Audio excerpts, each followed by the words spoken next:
നമസ്കാരം. പ്രൈം ഡിബേറ്റിലേക്ക് സ്വാഗതം. ആദ്യം പ്രധാന വാർത്തകളിലേക്ക്. കൊച്ചി മെട്രോ ഉദ്ഘാടന വേദിയിൽ ഇ ശ്രീധരനും പ്രതിപക്ഷ നേതാക്കൾക്കും ഇരിപ്പിടമുണ്ടാവില്ല. നിർദ്ദേശത്തിനെതിരെ പ്രധാനമന്ത്രിക്ക് മുഖ്യമന്ത്രിയുടെ കത്ത്. ഒഴിവാക്കിയതിനെക്കുറിച്ച് അറിയില്ലെന്ന് ശ്രീധരൻ. ഇരിപ്പിടമില്ലെങ്കിലും ചടങ്ങ് ബഹിഷ്കരിക്കില്ലെന്ന് UDF. ദേശീയപാതയോരത്തെ ബാറുകൾ തുറക്കില്ല. ഹൈക്കോടതി ഉത്തരവ്. കണ്ണൂർ കുറ്റിപ്പുറം ചേർത്തല കഴക്കൂട്ടം പാതകൾ ദേശീയപാതയെന്ന പൊതുമരാമത്ത് വകുപ്പ് സത്യവാങ്മൂലത്തെ തുടർന്ന് ബിയർ വൈൻ പാർലർ ഉടമകൾ സുപ്രീം കോടതിയിലേക്ക്. കേരള പോലീസ് തലപ്പത്ത് തമ്മിലടി തുടരുന്നു. ടോമിൻ ജെ തച്ചങ്കരിക്കെതിരെ TP സെൻകുമാർ. പോലീസ് ആസ്ഥാനത്തെ രഹസ്യവിവരങ്ങൾ തച്ചങ്കരി ചോർത്തിയെന്ന് DGP. ചോർത്തിയത് തച്ചങ്കരിക്കെതിരായ കേസുകളിലെ വിവരങ്ങളെന്നും ആഭ്യന്തര സെക്രട്ടറിയോട് സെൻകുമാർ. രാഷ്ട്രപതി തെരഞ്ഞെടുപ്പിന് വിജ്ഞാപനമായി. പത്രികാ സമർപ്പണത്തിന് തുടക്കം. NDA സ്ഥാനാർത്ഥി 23-ന്. കേന്ദ്ര സർക്കാർ സമവായത്തിന് ശ്രമിക്കുന്നില്ലെന്ന് സീതാറാം യെച്ചൂരി. കേന്ദ്ര സർക്കാരിന്റെ നിലപാട് അറിയുന്നതുവരെ കാത്തിരിക്കാൻ പ്രതിപക്ഷ പാർട്ടികളുടെ യോഗത്തിൽ ധാരണ. നാഗാലാൻഡിലെ ഉപദേശക പദവിയിൽ നിന്ന് ശ്രീവത്സം പിള്ള തെറിച്ചു. MKR പിള്ളയെ നീക്കിയത് അനധികൃത സ്വത്ത് സംബന്ധിച്ച മാധ്യമ വാർത്തകളുടെ അടിസ്ഥാനത്തിൽ. പോലീസ് വാഹനം കേരളത്തിലെത്തിച്ചത് അന്വേഷിക്കുമെന്ന് നാഗാലാൻഡ് DGP ന്യൂസ് 18നോട്. മക്കളുടെ വിദ്യാഭ്യാസത്തിന് വൃക്ക വിൽക്കാൻ തയ്യാറായ ഉത്തർപ്രദേശിലെ വീട്ടമ്മയ്ക്ക് കണ്ണൂരിൽ നിന്ന് കൈത്താങ്ങ്. ആഗ്ര സ്വദേശി ആർത്തി ശർമ്മയെ സഹായിക്കാൻ കാരുണ്യപ്പെട്ടിയുമായി തളിപ്പറമ്പിലെ സ്കൂൾ കുട്ടികൾ. മുൻകൈയെടുത്തത് ജെയിംസ് മാത്യു MLA. നടപടി ന്യൂസ് 18 വാർത്തയെ തുടർന്ന്. ലഘുലേഖ വിവാദത്തിൽ നിന്ന് തലയൂരാൻ ന്യായീകരണവുമായി ആയുഷ് മന്ത്രാലയം. ഗർഭിണികൾ മാംസാഹാരവും ലൈംഗിക ബന്ധവും ഉപേക്ഷിക്കണമെന്നത് ഉപദേശം മാത്രം, നിബന്ധനയല്ലെന്നും മന്ത്രാലയം. അശാസ്ത്രീയ നിർദ്ദേശങ്ങളെന്ന് ഡോക്ടർമാരും വനിതാ പ്രവർത്തകരും.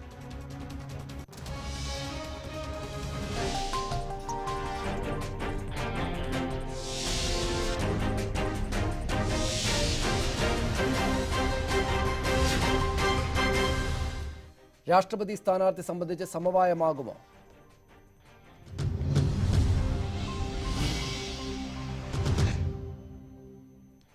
തെരഞ്ഞെടുപ്പ് വിജ്ഞാപനം വന്നതോടെ രാഷ്ട്രപതി സ്ഥാനാർത്ഥിയെ കണ്ടെത്താൻ രാജ്യതലസ്ഥാനത്ത് നടക്കുന്ന തിരക്കിട്ട ചർച്ചകൾ. പ്രതിപക്ഷവുമായി കൂടിയാലോചിച്ച് 21ഓടെ സ്ഥാനാർത്ഥിയെ പ്രഖ്യാപിക്കാനാണ് BJP കോർ കമ്മിറ്റി യോഗത്തിന്റെ തീരുമാനം. എന്നാൽ കേന്ദ്ര സർക്കാരിന്റെ നിലപാട് അറിയുന്നതുവരെ കാത്തിരിക്കാനാണ് പ്രതിപക്ഷ പാർട്ടികളുടെ യോഗത്തിലുണ്ടായ ധാരണ.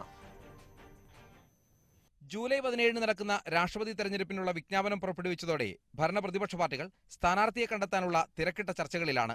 കേന്ദ്ര മന്ത്രിസഭാ യോഗത്തിൽ മുതിർന്ന മന്ത്രിമാരുമായി കൂടിയാലോചന നടത്തിയ പ്രധാനമന്ത്രി സമവായത്തിനുള്ള സാധ്യതകൾ ആരായാൻ നിർദ്ദേശം നൽകി.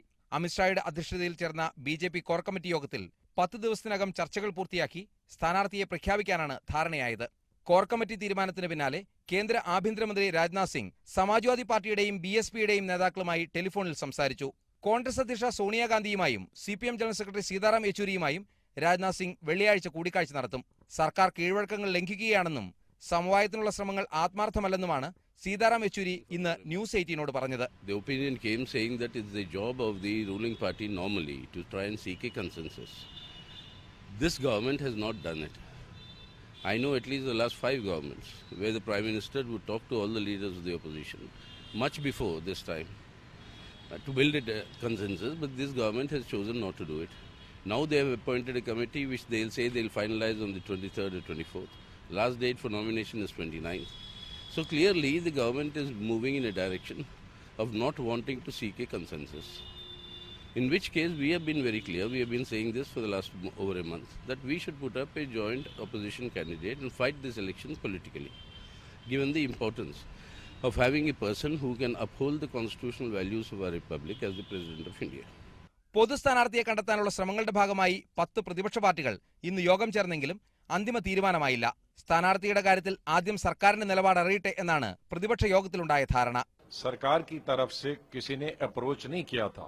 इस बीच में ये डेवलपमेंट हुई और जब चर्चा होगी तो फिर उसके बाद जब सरकार चर्चा करेगी अपोजिशन पार्टीज के नेताओं से, उसके बाद हमारे सब पार्टीज के लीडरों की दोबारा मीटिंग होगी और उसके बाद चलता है. ജാർഖണ്ഡ് ഗവർണറും ഒഡീഷയിൽ നിന്നുള്ള ആദിവാസി വനിതാ നേതാവുമായ ദ്രൗപദി മുർമു, കേന്ദ്ര സാമൂഹ്യക്ഷേമ മന്ത്രി താവർചന്ദ് ഗെഹ്ലോട്ട്, ലോക്സഭാ സ്പീക്കർ സുമിത്ര മഹാജൻ തുടങ്ങി ഒട്ടേറെ പേരുകൾ ഉയർന്നു വന്നിരുന്നു. LK അദ്വാനിയെ രാഷ്ട്രപതിയാക്കണമെന്ന് BJP നേതാവ് ശത്രുഘ്നൻ സിൻഹ ഇന്ന് ആവശ്യപ്പെട്ടു. യോഗി ആദിത്യനാഥ് ഉത്തർപ്രദേശ് മുഖ്യമന്ത്രിയായതുപോലെ അപ്രതീക്ഷിത തീരുമാനമുണ്ടാകുമെന്നാണ് ഒരു മുതിർന്ന BJP നേതാവ് കോർ കമ്മിറ്റി യോഗത്തിന് ശേഷം പറഞ്ഞത്. മോഹൻ ഭഗവതിനെ രാഷ്ട്രപതി സ്ഥാനാർത്ഥിയാക്കണമെന്ന് ശിവസേനയും പ്രണബ് മുഖർജിക്ക് ഒരവസരം കൂടി നൽകണമെന്ന് മമതാ ബാനർജിയും ആവശ്യപ്പെടുന്നു. J Satheesh Kumar, news 18 Delhi. Congress നേതാവ് ശ്രീ PM സുരേഷ് ബാബു കോഴിക്കോട് സ്റ്റുഡിയോയിലുണ്ട്.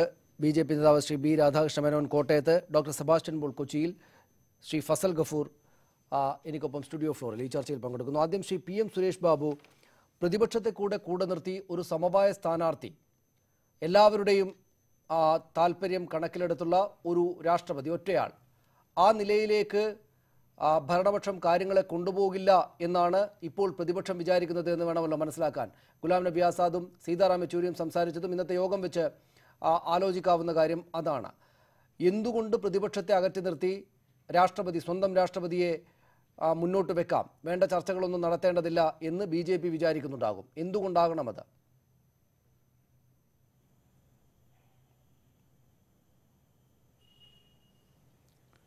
സനീഷ്, ഇതൊരു നമ്പർ ഗെയിമാണ്. ഇലക്ഷനിൽ വോട്ട് എത്ര കിട്ടും എന്നുള്ളതാണ് യഥാർത്ഥത്തിലുള്ള രാഷ്ട്രീയ പാർട്ടികളെ നയിക്കുന്ന വികാരം. അപ്പോൾ ആ നമ്പർ ഗെയിമിൽ അപ്പർ ഹാൻഡുള്ള അല്ലെങ്കിൽ മുൻതൂക്കമുള്ള രാഷ്ട്രീയ സംവിധാനങ്ങളെല്ലാം അവരുടെ തന്നെ സ്ഥാനാർത്ഥിയെ ജയിപ്പിച്ചെടുക്കാനുള്ള പരിശ്രമം നടത്തും. അതിനകത്ത് ഒരു വേവലാതിപ്പെടുന്നത് യുക്തിസഹമല്ല എന്നാണ് വ്യക്തിപരമായി എൻ്റെ ഈ കാര്യത്തിലുള്ള തോന്നൽ. പക്ഷേ ജനാധിപത്യ സംവിധാനത്തിൽ എല്ലാവർക്കും സ്വീകാര്യനായ മതനിരപേക്ഷതയെ ഉയർത്തിപ്പിടിക്കുന്ന ഒരാളെ പ്രസിഡന്റാക്കണം എന്ന ചിന്താഗതി പ്രതിപക്ഷത്തുള്ള രാഷ്ട്രീയ കക്ഷികൾക്കുണ്ടെങ്കിൽ ഒരിക്കൽ പോലും ഒരു മതനിരപേക്ഷതയെ തന്നെ ഉയർത്തി കാണിക്കുന്ന അല്ലെങ്കിൽ മുറുകെ പിടിക്കുന്ന ഒരാളെ ഇന്ത്യയുടെ പ്രസിഡന്റായി ഇനിയും കൊണ്ടുവരണം എന്ന് ആഗ്രഹിക്കാൻ BJPക്ക് സാധിക്കുമെന്ന് വിശ്വസിക്കാൻ നമുക്കാർക്കും കഴിയില്ല. സമകാലീന രാഷ്ട്രീയത്തിലെ സംഭവ വികാസങ്ങൾ നമ്മളെ ഓർമ്മിപ്പിക്കുന്നത് അതാണ്. ഒരു രാജ്യത്തൊരു ഡിവിഷൻ ഉണ്ടാക്കിയെടുക്കുക, ആ ഡിവിഷൻ ഉണ്ടാക്കിയെടുക്കുന്നതിന് നീതിയുക്തമല്ലാത്ത വഴികൾ സ്വീകരിക്കുമ്പോൾ തന്നെ രാജ്യത്തെ ജനങ്ങളിൽ സ്വാധീനിക്കാൻ കഴിയുന്ന ചില ആശയങ്ങൾ ഇട്ട് കൊടുത്തുകൊണ്ട് രാജ്യത്ത് അപ്രഖ്യാപിതമായൊരു വിഭജനം ഉണ്ടാക്കുക എന്ന ലക്ഷ്യത്തോടുകൂടി ഭരണം നടത്തുന്ന ഇപ്പോഴത്തെ കേന്ദ്ര ഭരണകൂടത്തിന് പൊതുസമ്മതനായ ഒരു സ്ഥാനാർത്ഥിയെ എന്ന് വിവക്ഷിക്കുന്നത് പ്രതിപക്ഷത്തിലുള്ള ആളുകൾ ഉയർത്തിപ്പിടിക്കാൻ ആഗ്രഹിക്കുന്നത് മതനിരപേക്ഷതയെയും ഇന്ത്യൻ ഭരണഘടന അതിൻ്റെ പൂർണ്ണ സത്തയോടുകൂടി അംഗീകരിക്കുന്ന ഒരാളെയുമാണ് ഉദ്ദേശിക്കുന്നത്. അത്തരം ഒരാളെ ഒരിക്കൽ പോലും ഇന്നത്തെ ഭരണകക്ഷിക്ക് സ്വീകാര്യമാകും എന്നെനിക്ക് തോന്നുന്നില്ല. അതുകൊണ്ട് ഒരു ക്ലിയർ കട്ട് ഡിവിഷനും ഇലക്ഷനും തന്നെയാണ് ഞാൻ പ്രതീക്ഷിക്കുന്നത്. ഡോക്ടർ സെബാസ്റ്റ്യൻ പോൾ, ഇത് പ്രാഥമികമായ ഒരു നമ്പർ ഗെയിമാണ്. അതേസമയം തന്നെ എത്രയോ വലിയ രാഷ്ട്രീയമായിട്ടുള്ള കാര്യങ്ങൾ ഉൾച്ചേർന്ന് കിടക്കുന്ന വലിയ ഒരു രാഷ്ട്രീയ പ്രക്രിയ കൂടെയാണ് താനും. അതുകൊണ്ട് അത്രമേൽ പ്രാധാന്യത്തോടെയാണ് ഭരണപക്ഷവും പ്രതിപക്ഷവും, ഒരുപക്ഷെ കൂടുതലായി പ്രതിപക്ഷം, ഈ രാഷ്ട്രപതി തെരഞ്ഞെടുപ്പിനെ നോക്കിക്കാണുന്നത് എന്ന് വേണമല്ലോ മനസ്സിലാക്കാൻ. അക്കാര്യമല്ലോ ആണല്ലോ ശ്രീ PM സുരേഷ് ബാബുവും പറഞ്ഞു നിർത്തിയത്. നരേന്ദ്രമോദി സർക്കാർ ഭരിക്കുന്ന കാലമാണ്, നല്ല ഭൂരിപക്ഷമുണ്ട്, നമ്പർ അവർക്ക് അനുകൂലമാണ്, രാഷ്ട്രപതി വിജയിപ്പിച്ചെടുക്കാനുള്ള എല്ലാ കാര്യങ്ങളും അവർക്ക് സാധിക്കും. എന്നിട്ടും ഏത് നിലക്ക് പ്രതിപക്ഷം എല്ലാവരെയും ചേർക്കാൻ ശ്രമിക്കുന്നു? എന്തുകൊണ്ടാണത്? ഏത് നിലക്കുള്ള രാഷ്ട്രീയ പ്രാധാന്യമാണ് ഇക്കാര്യത്തിലുള്ളത്? അത് ഭരണഘടനയുടെ പരിപാലകനും സംരക്ഷകനുമാണ് രാഷ്ട്രപതി എന്ന് പറഞ്ഞാൽ, ഭരണഘടനയിൽ അധിഷ്ഠിതമായി നമ്മുടെ റിപ്പബ്ലിക്കിൻ്റെ മൂല്യങ്ങൾ സംരക്ഷിക്കുക, അതിൻ്റെ പ്രതിനിധിയോ ആയി മാറുക, അപ്രകാരം ഒരു മഹത് വ്യക്തിയായിരിക്കണം രാഷ്ട്രപതി. ഇന്നത്തെ സാഹചര്യങ്ങളിൽ BJP കേന്ദ്രം ഭരിക്കുന്നു, NDA എന്ന മുന്നണി ഉണ്ട്, RSSൻ്റെ നിയന്ത്രണം അവിടെയുണ്ട്, അവർക്ക് അവരുടേതായ മൂല്യബോധം എന്നൊക്കെ നമുക്ക് വളരെ വ്യക്തമാണ്. ആ സാഹചര്യത്തിൽ BJPക്കും പ്രതിപക്ഷ കക്ഷികൾക്കും യോജിച്ച് ഒരു സ്ഥാനാർത്ഥിയെ മുന്നോട്ട് വയ്ക്കാൻ കഴിയില്ല. അതുകൊണ്ട് സമവായ സ്ഥാനാർത്ഥി, ഇപ്പോൾ BJPയുടെ ഒരു ടീം സോണിയാഗാന്ധിയെയും സീതാറാം യെച്ചൂരിയെയും കാണാൻ പോകുന്നു എന്നൊക്കെ പറഞ്ഞാൽ അത് ഒരു കീഴ്വഴക്കം, അതിനപ്പുറത്തേക്ക് അതിന് പ്രാധാന്യമൊന്നുമില്ല. ഒരു സമവായ സ്ഥാനാർത്ഥി ഉണ്ടാകാൻ പോകുന്നില്ല. കാരണം ഇനി അങ്ങോട്ട് 2019 എന്ന് പറയുമ്പോൾ 2 വർഷം തികച്ചില്ല. അത് ഒരു മഹായുദ്ധമാണ്. ആ 2019 ഒരു മഹാസഖ്യം രൂപപ്പെടണം, പ്രതിപക്ഷ കക്ഷികളുടെ ഒരു വലിയ ഐക്യനിര ഉണ്ടാവണം. അതിനുള്ള തുടക്കം കുറിക്കുന്ന ഒരു തെരഞ്ഞെടുപ്പായിരിക്കും ഈ രാഷ്ട്രപതി തെരഞ്ഞെടുപ്പ്. അതുകൊണ്ട് ആരെല്ലാം എന്തെല്ലാം സമവായത്തെക്കുറിച്ചൊക്കെ പറഞ്ഞാലും ഇപ്പോൾ ഇന്ന് ഡൽഹിയിൽ 10 രാഷ്ട്രീയ പ്രതിപക്ഷ കക്ഷികൾ ഒരുമിച്ചിരുന്നു. അത് എണ്ണം ഇനി പക്ഷേ വർദ്ധിച്ചേക്കാം. ഒരു പ്രതിപക്ഷ മഹാമുന്നണി രൂപം കൊള്ളുന്നതിൻ്റെ തുടക്കമായിരിക്കും ഈ രാഷ്ട്രപതി തെരഞ്ഞെടുപ്പ്. ഡോക്ടർ ഫസൽ ഗഫൂറി, വെള്ളിയാഴ്ച സീതാറാം യെച്ചൂരിയെയും സോണിയാഗാന്ധിയെയും BJPയുടെ ഉന്നത സമിതി അംഗങ്ങൾ ചെന്ന് കാണും ഇക്കാര്യവുമായി ബന്ധപ്പെട്ട് എന്ന് എല്ലായിടത്തും ഇന്ന് മാധ്യമങ്ങളിൽ വാർത്തയുണ്ട്. പക്ഷേ ഒരു സമവായ സ്ഥാനാർത്ഥി എന്നതിനെ അനുകൂലിക്കുന്നില്ല CPM, ഇടതുപക്ഷ പാർട്ടികൾ. കോൺഗ്രസും അങ്ങനെയൊന്നും പ്രതീക്ഷിക്കുന്നില്ല. ഒരു ദ്രൗപദി മുർമുവിനെ പോലുള്ള ആദിവാസി വിഭാഗത്തിൽ വരുന്ന സ്ഥാനാർത്ഥിയുടെ പേര് മേൽത്തട്ടിൽ സജീവമായി കേൾക്കാനുണ്ട്. അങ്ങനെ ഏറ്റവും താഴെത്തട്ടിലുള്ള ആദിവാസി വിഭാഗത്തിൽ നിന്ന് ഒരു വനിതയായുള്ള സ്ഥാനാർത്ഥി വരികയാണെങ്കിൽ പോലും രാഷ്ട്രീയമായിട്ട് അനുകൂലിക്കാൻ പറ്റാത്ത നില പ്രതിപക്ഷത്തിനുണ്ടാകുന്നത് എന്തുകൊണ്ടാണ്? ആദ്യം നമ്മൾ മനസ്സിലാക്കേണ്ടത് എന്താണ് ഈ സമവായം? ഇന്ത്യയിൽ എന്നാണ് സമവായം ഉണ്ടായിട്ടുള്ളത്? ആകെ എൻ്റെ ഒരു ഓർമ്മ തിരുത്താത്ത എൻ്റെ ഓർമ്മയെന്ന് പറഞ്ഞാൽ, അതായത് നീലം സഞ്ജീവ റെഡ്ഡി മാത്രമേ ഉള്ളൂ ഇവിടെ സമവായത്തിലൂടെ വന്നത്. അതും എമർജൻസിക്ക് ശേഷം ഇന്ദിരാഗാന്ധി തോറ്റ് പപ്പടായ കാലഘട്ടത്തിൽ കോൺഗ്രസിൽ തന്നെ അഭിപ്രായ വ്യത്യാസങ്ങളൊക്കെ ഉള്ള കാലഘട്ടത്തിലാണ് നീലം സഞ്ജീവ റെഡ്ഡി വരുന്നത്. അല്ലാതെ APJ അബ്ദുൽ കലാമോ KR നാരായണൻ, അദ്ദേഹം ദളിതല്ലേ, APJ അബ്ദുൽ കലാം അറിയാലോ മുസ്ലിം കാൻഡിഡേറ്റ്, പ്രതിഭ പട്ടേൽ ആദ്യത്തെ വനിതാ കാൻഡിഡേറ്റ്, അവിടെ സമവായം ഉണ്ടായോ? പിന്നെ എന്തിനപ്പോൾ ഇവിടെ സമവായം? അതുകൊണ്ട് സമവായത്തിൻ്റെ പ്രശ്നമൊന്നുമില്ല. ഞാൻ വളരെ വ്യക്തമായിട്ട് പറയാം, രാഷ്ട്രീയ നിരീക്ഷണം എന്ന നിലക്ക് ഞാൻ ഭാരതീയ ജനതാ പാർട്ടി എതിർക്കുന്ന ആളാണ്. പക്ഷേ ഭാരതീയ ജനതാ പാർട്ടി ഇപ്പോൾ വളരെ സുഖമായിട്ട് ഇലക്ഷൻ ജയിക്കാൻ പോണ്. അതിൻ്റെ കാര്യങ്ങൾ ഞാൻ പറഞ്ഞുതരാം. എന്താണെന്ന് വെച്ചിട്ടുണ്ടെങ്കിൽ ഇപ്പോൾ വലിയൊരു അപകടം സംഭവിക്കാൻ പോകുന്ന പ്രതിപക്ഷത്തിനാണ്. എന്നറിയോ, ഇവരിപ്പോൾ ഐക്യം എന്ന് പറയാണ്. ഐക്യം എന്ന് പറഞ്ഞിട്ട് ഇവർ മുന്നോട്ട് പോകുമ്പോൾ, ഉദാഹരണമായിട്ട് തൃണമൂൽ കോൺഗ്രസ് ഉണ്ടെങ്കിൽ ഞങ്ങളില്ലാന്ന് CPM പറഞ്ഞാൽ, DMKയുടെ 2 വിഭാഗങ്ങൾ, ഉദാഹരണം 12 MPമാരുണ്ട് ഇപ്പോൾ പനീർശെൽവത്തിൻ്റെ കൂടെ, അവർ തീർച്ചയായിട്ടും ഞാൻ പറഞ്ഞുതരാം അവർ BJPയോടെ പോകും, ഉറപ്പാണ്. രണ്ട് വിഭാഗങ്ങളും അവർക്കൊപ്പമാണ്. അത് രണ്ടിൽ ഒരു വിഭാഗം പോയാലും മതിയല്ലോ, ജയിക്കാനായിട്ട് അതൊക്കെ തന്നെ മതി. പിന്നെ YS ജഗ്മോഹൻ റെഡ്ഡിയെ സംബന്ധിച്ചിടത്തോളം മുഖ്യ ശത്രു കോൺഗ്രസ് ആണല്ലോ, സംശയമൊന്നുമില്ല. അദ്ദേഹം BJPയുടെ കൂടെ പോകും. ഇതിലിപ്പോൾ BJPയുടെ കൂടെ INLD അവരെ പഴയ പാർട്ട്ണറാണ്. ഇതിൽ BJPയുടെ കൂടെ പോവാതിരിക്കുക എന്ന് പറയുന്നത് ആകെ ചിലപ്പോൾ BJD പോയില്ല എന്നിരിക്കും. കാരണം BJP ഇപ്പോൾ മുഖ്യ പ്രതിപക്ഷമായിട്ട് അവിടെ വളർന്നിരിക്കുന്നതിനെ കൊണ്ട്. അപ്പോൾ ആ നിലക്ക് നോക്കുമ്പോൾ ഇതിപ്പോൾ BJPയുടെ ഒരു തന്ത്രമാണോ എന്ന് എനിക്ക് തോന്നുന്നു. ഇത് സമവായം എന്ന് പറഞ്ഞാൽ എന്തിനാണെന്നറിയോ? കാരണം പറഞ്ഞുതരാം, ഇവർ തമ്മിൽ കലഹിക്കുന്ന കാണാമല്ലോ, മനസ്സിലല്ലേ? ഇവർ കലഹിക്കും എന്നുള്ളത് തന്നെയാണ് എൻ്റെ അഭിപ്രായം, മനസ്സിലല്ലേ? എൻ്റെ ആഗ്രഹം അവർ കലഹിക്കുന്നതാണെങ്കിലും രാഷ്ട്രീയ നിരീക്ഷണം എന്നുള്ള നിലക്ക് ഞാൻ പറയണം എന്താ വെച്ചാൽ, ഇവർ തമ്മിൽ കലഹിക്കും. ഞാൻ ചോദിക്കട്ടെ, ഇവർക്ക് ജ്യോതി ബാസു ഹിസ്റ്റോറിക് ബ്ലണ്ടർ നടത്തിയ ആൾക്കാരല്ലേ? ഇപ്പോൾ സീതാറാം യെച്ചൂരി അദ്ദേഹത്തിൻ്റെ രാജ്യസഭയിലോട്ട് പറഞ്ഞു വിട്ടൂടെ? നമ്മളെല്ലാം ആഗ്രഹിക്കുന്നതാണല്ലോ. അതൊന്നും ചെയ്യാതിരുന്നിട്ട് ഇതിൽ വെറുതെ പോയി, എൻ്റെ ഒരു പേഴ്സണൽ ഒപ്പീനിയൻ, ഇതിൽ വെറുതെ പോയി ഈ കെണിയിൽ പോയി ഇരിക്കുന്നതാണ്, മനസ്സിലല്ലേ, നമ്മുടെ എന്താ പറയുക, പ്രതിപക്ഷത്തിന് നല്ലത്. അല്ലെങ്കിൽ അത് അവർക്കൊരു തിരിച്ചടിയായി മാറും. പിന്നെ മറ്റവരെ സംബന്ധിച്ച ഒരു കാര്യമുണ്ട്, RSSകാരനായിട്ടുള്ള ഒരു കാൻഡിഡേറ്റ് വരികയാണെന്ന് വിചാരിച്ചോ, അപ്പോൾ ചിലപ്പോൾ TRSും YSR കോൺഗ്രസും ഒക്കെ മാറ്റി ചെയ്യും. എന്താ കാരണം അറിയോ? അവർക്ക് വലിയൊരു മുസ്ലിം ബേസ് ഉണ്ട് അവിടെ. TRS YSRൻ്റെ YS രാജശേഖർ റെഡ്ഡിയുടെ കൂടെയായിരുന്നു മുസ്ലിങ്ങൾ ആന്ധ്രാപ്രദേശിൽ. TRSന് കൂടെ വളരെ ശക്തമായിട്ട് നിൽക്കുകയാണ് സംവരണത്തിൻ്റെ കാര്യത്തിൽ, മുസ്ലിം സംവരണത്തിൻ്റെ കാര്യത്തിൽ TRSന് കൂടെ മുസ്ലിങ്ങൾ നിൽക്കുന്നു. അപ്പോൾ ആ നിലയ്ക്ക് ചിലപ്പോൾ ആ ഒരു സംഭവം കൊണ്ട് RSS കാരനായിട്ടുള്ള ശക്തനായിട്ടുള്ള ഒരാൾ അവർക്ക് ആക്കാൻ പറ്റില്ല. അതേസമയം യശ്വന്ത് സിൻഹയുടെ അല്ലെങ്കിൽ ജസ്വന്ത് സിംഗിൻ്റെയോ അല്ലെങ്കിൽ നമുക്ക് പോട്ടെ ബൈറോൺ സിംഗ് ഷേഖോവത്തിൻ്റെ ഒക്കെ കാലിബറുള്ള ഒരു കാൻഡിഡേറ്റിനെ അവർ പ്രൊഡ്യൂസ് ചെയ്യുകയാണെങ്കിൽ ഇവിടെ വലിയൊരു പ്രശ്നം ഉണ്ടാവില്ല. ആ കാൻഡിഡേറ്റ് ആരാന്നുള്ളത് എനിക്കറിഞ്ഞൂടാ. അത് അവിടെ രാധാകൃഷ്ണൻ മേനോൻ ഉണ്ട്, അദ്ദേഹത്തോട് ചോദിക്കും. അതാണ് അത്രക്ക് അങ്ങനെ ഒരു സമവായത്തിലേക്കോ ഏതെങ്കിലും വിധത്തിൽ ഈ പ്രതിപക്ഷ പാർട്ടികളുടെ, അതിൽ തന്നെ ഏറ്റവും പ്രധാനപ്പെട്ട പാർട്ടികളുടെ ആവശ്യങ്ങൾക്ക് വഴങ്ങുകയോ ചെയ്യേണ്ടുന്ന ഒരു സാഹചര്യവും BJPക്കില്ല, NDA ഭരണപക്ഷത്തിനില്ല. അതുകൊണ്ട് തന്നെ ആ കാര്യങ്ങൾ അറിയുന്നത് കൊണ്ട് തന്നെ BJP പത്രികാ സമർപ്പണം ഈ 28-ാം തീയതി വരെയാണ്. 23-ാം തീയതി മാത്രമേ സ്ഥാനാർത്ഥി ആരെന്ന് പ്രഖ്യാപിക്കുകയുള്ളൂ എന്നാണ് കേൾക്കുന്നത് ശ്രീ രാധാകൃഷ്ണ മേനോൻ. അത് തന്നെ 23-ാം തീയതി ആകുന്നത് 25-ാം തീയതി പ്രധാനമന്ത്രി എങ്ങോട്ടോ പോവുകയാണ്. അതുകൊണ്ട് 23-ലേക്കാക്കി, അല്ലെങ്കിൽ 28-ാം തീയതി മാത്രം പ്രഖ്യാപിച്ചാലും മതി ഞങ്ങൾക്ക് എന്നൊരു ആത്മവിശ്വാസ കൂടുതൽ സ്വാഭാവികമായിട്ടും ഈ നമ്പർ ഗെയിമിൽ നമ്പർ കൂടുതൽ തങ്ങളുടെ പക്ഷത്തുണ്ട് എന്നതുകൊണ്ട് BJPക്കുണ്ട്. നോക്കൂ, വലിയ വ്യതിരിക്തതകൾ നിറഞ്ഞ ഒരു രാജ്യമാണ്, ജനാധിപത്യ രാജ്യമാണ്. ഇത്തരം കാര്യങ്ങൾക്കെല്ലാം വലിയ അടയാളപരമായ പ്രാമുഖ്യമുള്ളതാണ്. മോഹൻ ഭഗവത്തിനെ പോലെ നിങ്ങൾക്ക് വളരെ സ്വീകാര്യനായിട്ടുള്ള RSSനും BJPക്കും വലിയ തോതിൽ ആരാധ്യനായിട്ടുള്ള ഒരാൾ വരികയാണെങ്കിൽ പക്ഷേ അങ്ങേയറ്റം വലിയ അപകടം നടന്നു എന്ന മട്ടിലാണ് പ്രതിപക്ഷത്തെ കക്ഷികൾ അതിനെ കാണുക. ആ നിലക്ക് പ്രതിപക്ഷത്തെ കക്ഷികളെ കൂടെ മുഖവിലക്കെടുക്കുന്ന, അവരെ കൂടെ പ്ലീസ് ചെയ്യുന്ന ഒരു സ്ഥാനാർത്ഥിയെ നിർത്തേണ്ടതുണ്ട് രാഷ്ട്രപതിയായിട്ട്. അങ്ങനെ ഒരു രാഷ്ട്രപതി വേണം രാഷ്ട്രത്തിന് എന്ന് BJP വിചാരിക്കേണ്ടതുണ്ടോ?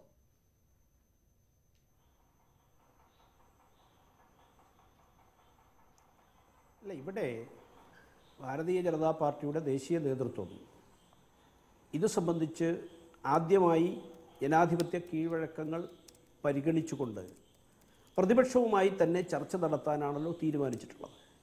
കേന്ദ്ര മന്ത്രിസഭയിലെ ഏറ്റവും മുതിർന്ന 3 അംഗങ്ങളെ വെങ്കയ്യ നായിഡുവും രാജ്നാഥ് സിംഗിയും അരുൺ ജെയ്റ്റ്ലിയും അവർ ഇതുമായി ചർച്ച ചെയ്യാൻ വേണ്ടി പാർട്ടി പ്രസിഡന്റ് ചുമതലപ്പെടുത്തിയിരിക്കുന്നു.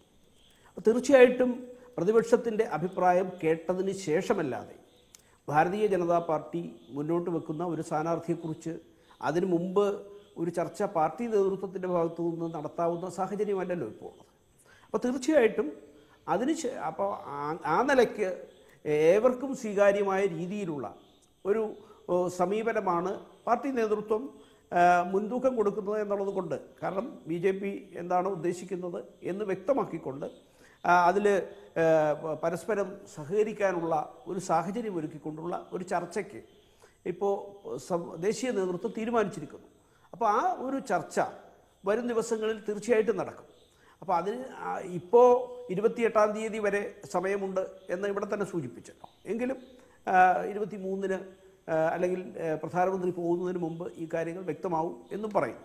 അപ്പോൾ ആ നിലയ്ക്ക് തീർച്ചയായിട്ടും ഈ മന്ത്രിമാരുടെ ചർച്ച അത് സോണിയാഗാന്ധിയോടും അതേപോലെ പ്രതിപക്ഷത്തിൻ്റെ പ്രധാനപ്പെട്ട ഇതര ആളുകളോടുമൊക്കെ അങ്ങനെ ഒരു ചർച്ചയ്ക്ക് ശേഷം മാത്രമേ യഥാർത്ഥത്തിൽ ഇത് സംബന്ധിച്ച് പാർട്ടി നേതൃത്വത്തിൽ അല്ലെങ്കിൽ NDA തലത്തിൽ തീർച്ചയായും നമുക്ക് അങ്ങനെ ഒരു പേര് മുന്നോട്ട് വെക്കുകയൊന്നും ഈ ഘട്ടത്തിൽ സാധ്യമല്ല. ശ്രീ രാധാകൃഷ്ണ മേനോൻ, പക്ഷേ ശ്രീമതി ദ്രൗപദി മുർമു, അതായത് ഒഡീഷയിൽ നിന്നുള്ള ആദിവാസിയായിട്ടുള്ള വനിതാ നേതാവ്, BJPയുടെ നേതാവാണ്, വലിയ മുതിർന്ന നേതാവുമാണ്. അവരുടെ പേരാണ് എല്ലാ മാധ്യമങ്ങളും ഇന്നിപ്പോൾ പുതിയ പ്രസിഡന്റ് എന്ന് ഗൂഗിളിൽ സെർച്ച് ചെയ്താൽ പോലും കാണാനാവുന്നത് അവരുടെ പടമാണ് കൂടുതലായിട്ടും. അവരുടെ പേര് രാഷ്ട്രീയ നിരീക്ഷകർ മാധ്യമങ്ങൾ കൂടുതലായി മുന്നോട്ട് വെക്കുന്നു. പക്ഷേ മോഹൻ ഭഗവത് വരെയുള്ള ആളുകളുടെ പേരുണ്ട്, മുരളി മനോഹർ ജോഷി അടക്കമുള്ള ആളുകളുടെ.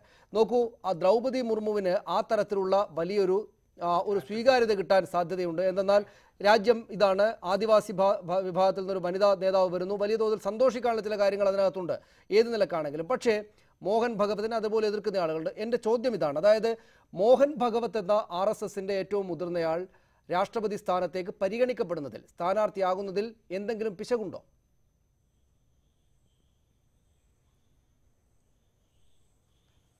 അല്ല, ഇവിടെ ഇപ്പോൾ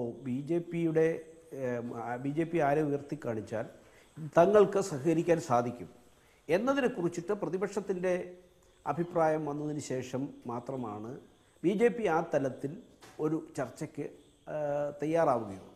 പിന്നെ അതിനപ്പുറത്ത് ഇപ്പോൾ ഇന്ത്യയിൽ നമുക്കറിയാം രാഷ്ട്രപതിയാവാൻ പരിഗണിക്കപ്പെടാവുന്ന ധാരാളം പേരുകളുണ്ട്. അപ്പോൾ ആ പേരുകളുടെ ലിസ്റ്റ് അതിൽ ഇന്നയാൾ വന്നാൽ അല്ലെങ്കിൽ അതിനെടുക്കുന്നത് തെറ്റുണ്ടോ ശരിയുണ്ടോ ആ നിലയിലുള്ള ഒരു വിലയിരുത്തലോ ചർച്ചയോ അതിന് ഒരു പാർട്ടിയുടെ പ്രതിനിധി എന്നുള്ള നിലയിൽ അങ്ങനെ പറയാൻ ബുദ്ധിമുട്ടുണ്ട്. കാരണം തീർച്ചയായിട്ടും ആ യോഗ്യതയുള്ള ആളുകളാണ് ഇപ്പോൾ ഇവിടെ മീഡിയകളിൽ ചർച്ച ചെയ്യപ്പെടുന്ന പേരുകൾ. ആ പേരുകളിൽ ആർക്കാ അയോഗ്യത? എല്ലാവരും യോഗ്യതയുള്ളവർ തന്നെയാണ്. അപ്പോൾ തീർച്ചയായിട്ടും ആ പൊതു യോഗ്യതയുള്ളവരിൽ നിന്ന് എല്ലാവർക്കും സ്വീകാര്യമായ ഒരു പേര് കണ്ടെത്താൻ സാധിക്കുമോ എന്നതിനാണ് ഭാരതീയ ജനതാ പാർട്ടിയുടെ ദേശീയ നേതൃത്വം മുൻതൂക്കം കൊടുക്കുന്നത് എന്നാൽ സൂചനയാണല്ലോ ഇപ്പോൾ മുതിർന്ന 3 മന്ത്രിമാരെ ഈ ചർച്ചകൾക്ക് സമവായത്തിന് അതല്ലെങ്കിൽ പ്രതിപക്ഷത്തിൻ്റെ അഭിപ്രായം കേൾക്കുന്നതിന് വേണ്ടി നിയോഗിച്ചതിൽ നിന്ന് വ്യക്തമാവുന്നത്. അതുകൊണ്ട് തന്നെ ആ തരത്തിലൊരു ചർച്ച ഒരു ഭാഗത്ത് നടക്കട്ടെ. അതിനുശേഷം തീർച്ചയായിട്ടും BJP ഉയർത്തുന്ന സ്ഥാനാർത്ഥിയെക്കുറിച്ച്, അതുവരെ BJP ഉയർത്തുന്ന സ്ഥാനാർത്ഥിയെക്കുറിച്ച് അല്ലെങ്കിൽ വരാൻ പോകുന്നതിനെ കുറിച്ചിട്ടുള്ള അഭ്യൂഹത്തിൽ BJP ഒഴികെ മറ്റുള്ളവർക്കൊക്കെ ചർച്ച ചെയ്യാം. പക്ഷേ BJPക്ക് അങ്ങനെ ഒരു ഞാൻ തിരിച്ചു വരാം. ഡോക്ടർ സെബാസ്റ്റ്യൻ പോൾ, ഈ ശ്രീ മോഹൻ ഭഗവത്, അതായത് ഉത്തർപ്രദേശിലെ മുഖ്യമന്ത്രി ആരായിരിക്കും എന്ന് ഈ തെരഞ്ഞെടുപ്പ് കഴിഞ്ഞ് മുഖ്യമന്ത്രിയെ പ്രഖ്യാപിക്കുന്നതുവരെ പലതരം പേരുകൾ രാഷ്ട്രീയ രംഗത്ത് സജീവമായിരുന്നു. ആളുകൾ, മാധ്യമങ്ങളും രാഷ്ട്രീയ നിരീക്ഷകരും സജീവമായി ചർച്ച ചെയ്തിരുന്നു പല പേരുകൾ. പക്ഷേ വന്നത് യോഗി ആദിത്യനാഥാണ്. ആദ്യഘട്ടത്തിൽ ഈ BJPക്ക് അകത്തുള്ള ആളുകൾ പോലും ഇക്കാര്യത്തിലൊരു ഞെട്ടൽ രേഖപ്പെടുത്തുകയുണ്ടായി. ആ ഞെട്ടലിന് ശേഷം അദ്ദേഹം ഇപ്പോൾ സാധാരണഗതിയിൽ സംസ്ഥാനങ്ങളിൽ നടക്കുന്നുമുള്ള ഭരണം നടത്തിക്കൊണ്ടിരിക്കുകയുമാണ്. അതുകൊണ്ട് ഇപ്പോൾ അത്ഭുതകരമായിട്ടും സമവായത്തിലൂടെ മാത്രമേ അവർ ചെയ്യൂ എന്നൊക്കെ വിചാരിക്കുന്ന സ്ഥാനത്ത് നിന്ന് മാറിയിട്ട് മോഹൻ ഭഗവത് തന്നെ ആ തലപ്പത്തേക്ക് വന്നാൽ, രാഷ്ട്രപതി സ്ഥാനത്തേക്ക് വന്നാൽ എന്ത് കുഴപ്പമാണുള്ളത്? അവർക്ക് നമ്പർ തികക്കാവുന്ന രാഷ്ട്രീയമായ സാഹചര്യമുണ്ട്. അവരുടെ രാഷ്ട്രീയത്തിന് വലിയ തോതിലുള്ള ആധിപത്യം ഈ നാട്ടിലുണ്ടായിരിക്കെ അവരുടെ സംഘടന, മാതൃസംഘടനയുടെ ഏറ്റവും തലപ്പത്തെ ആൾ രാഷ്ട്രപതി സ്ഥാനത്തേക്ക് വരുന്നതിൽ എന്ത് പിശകാണുള്ളത്? എന്ത് പിശകാനുള്ളതെന്ന് ചോദിച്ചാൽ അതിൽ പിശക് മാത്രമേ ഉള്ളൂ. ഒന്ന് മോഹൻ ഭഗവത് എന്ന് പറയുമ്പോൾ ഒരു കാക്കി ട്രൗസറിട്ട ഒരു രൂപമാണ് എൻ്റെ മനസ്സിലുള്ളത്. അങ്ങനെ ഒരു വ്യക്തിയെ രാഷ്ട്രപതിയായി കാണാൻ ഞാൻ ഇഷ്ടപ്പെടുന്നില്ല. അത് എൻ്റെ വ്യക്തിപരമായ അനിഷ്ടം മാത്രമല്ല, കേരളത്തിൽ ഇന്നിപ്പോൾ NDAയ്ക്ക് ഒപ്പം നിൽക്കുന്ന നിരവധി രാഷ്ട്രീയ പാർട്ടികൾക്കും ആ വികർഷണം ആ പേര് കേൾക്കുമ്പോൾ ഉണ്ടാകും. രാഷ്ട്രപതി എന്നത് ഞാൻ ആദ്യം സൂചിപ്പിച്ചല്ലോ, ഭരണഘടനയുടെ സംരക്ഷണ ചുമതലയുള്ള വ്യക്തിയാണ്. രാഷ്ട്രത്തിൻ്റെ ഏകതയുടെയും ഐക്യത്തിൻ്റെയും അഖണ്ഡതയുടെയും ഒക്കെ പ്രതീകമാണ്. റിപ്പബ്ലിക്കൻ മൂല്യങ്ങളുടെ പ്രതീകമാണ്, സംരക്ഷകനാണ്. അങ്ങനെയുള്ള ഒരു വ്യക്തിയെ, റിപ്പബ്ലിക്കൻ മൂല്യങ്ങൾ എന്ന് പറഞ്ഞാൽ എന്താണ്? അവിടെ മതനിരപേക്ഷതയുണ്ട്, സോഷ്യലിസമുണ്ട്, ജനാധിപത്യമുണ്ട്, സ്വാതന്ത്ര്യങ്ങളുണ്ട്, പലതുമുണ്ട്, ന്യൂനപക്ഷ സംരക്ഷണമുണ്ട്. ആ വക കാര്യങ്ങളിലൊക്കെ വളരെ അവരുടെ ഭാഗത്ത് ശരിയായിരിക്കാം, പക്ഷെ നമ്മുടെ നോട്ടത്തിൽ വിപരീതമായ നിലപാട് സ്വീകരിക്കുന്ന ഒരു പ്രസ്ഥാനവും ആ പ്രസ്ഥാനത്തിൻ്റെ അനിശ്ചിതനായ നേതാവും. അദ്ദേഹത്തെ BJPക്ക് അല്ലെങ്കിൽ NDAയ്ക്ക് അവരുടെ അംഗസംഖ്യയുടെ ഇലക്ടറൽ കോളേജിൽ അവർക്കുള്ള വോട്ടിൻ്റെ മൂല്യം, ആ മൂല്യം വെച്ച് കണക്കാക്കുമ്പോൾ 18,000 വോട്ടിൻ്റെ കുറവേ ഉള്ളൂ ആ മൂല്യനിർണ്ണയത്തിൽ. അത് കേന്ദ്രം ഭരിക്കുന്ന പാർട്ടി എന്ന നിലയ്ക്ക് അവർക്കത് കവർ ചെയ്യാൻ കഴിയുമായിരിക്കാം, അവർക്ക് ആരെയും ജയിപ്പിക്കാൻ കഴിയുമായിരിക്കാം. പക്ഷേ രാഷ്ട്രപതിയായി നമ്മൾ കാണുന്നത് മോഹൻ ഭഗവത്തിനെ പോലെയോ അല്ലെങ്കിൽ അതുപോലെയുള്ള മറ്റേതെങ്കിലും ഒരു RSS നേതാവിനെയോ അല്ല, മറിച്ച് യഥാർത്ഥ മതനിരപേക്ഷതയിൽ വിശ്വസിക്കുന്ന, ജനാധിപത്യ മൂല്യങ്ങളിൽ വിശ്വാസമുള്ള ഒരു മഹത് വ്യക്തിയെ ആണ്. Doctor Fazal Gafoor, doctor Sebastian പോളും ശ്രീ PM സുരേഷ് ബാബുവും അടക്കമുള്ള ആളുകൾ വിചാരിക്കുന്നത് പോലുള്ളൊരു മതനിരപേക്ഷതയെക്കുറിച്ച് ആ മതിപ്പില്ലാത്ത ആളുകളാണ്.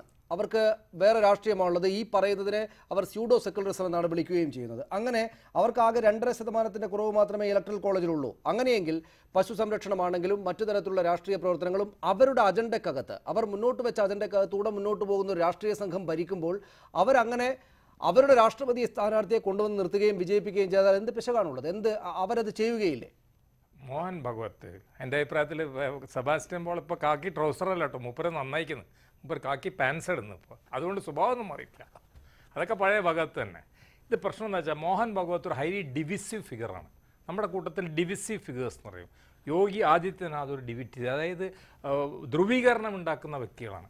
മാത്രമല്ല RSS പലതവണ അഫിഡാവിറ്റ്, അതായത് മറ്റേ മഹാത്മാഗാന്ധി വധക്കേസിൻ്റെ സമയത്ത് പറഞ്ഞു ഞങ്ങളൊരു സാമൂഹ്യ സംഘടന മാത്രമാണ്.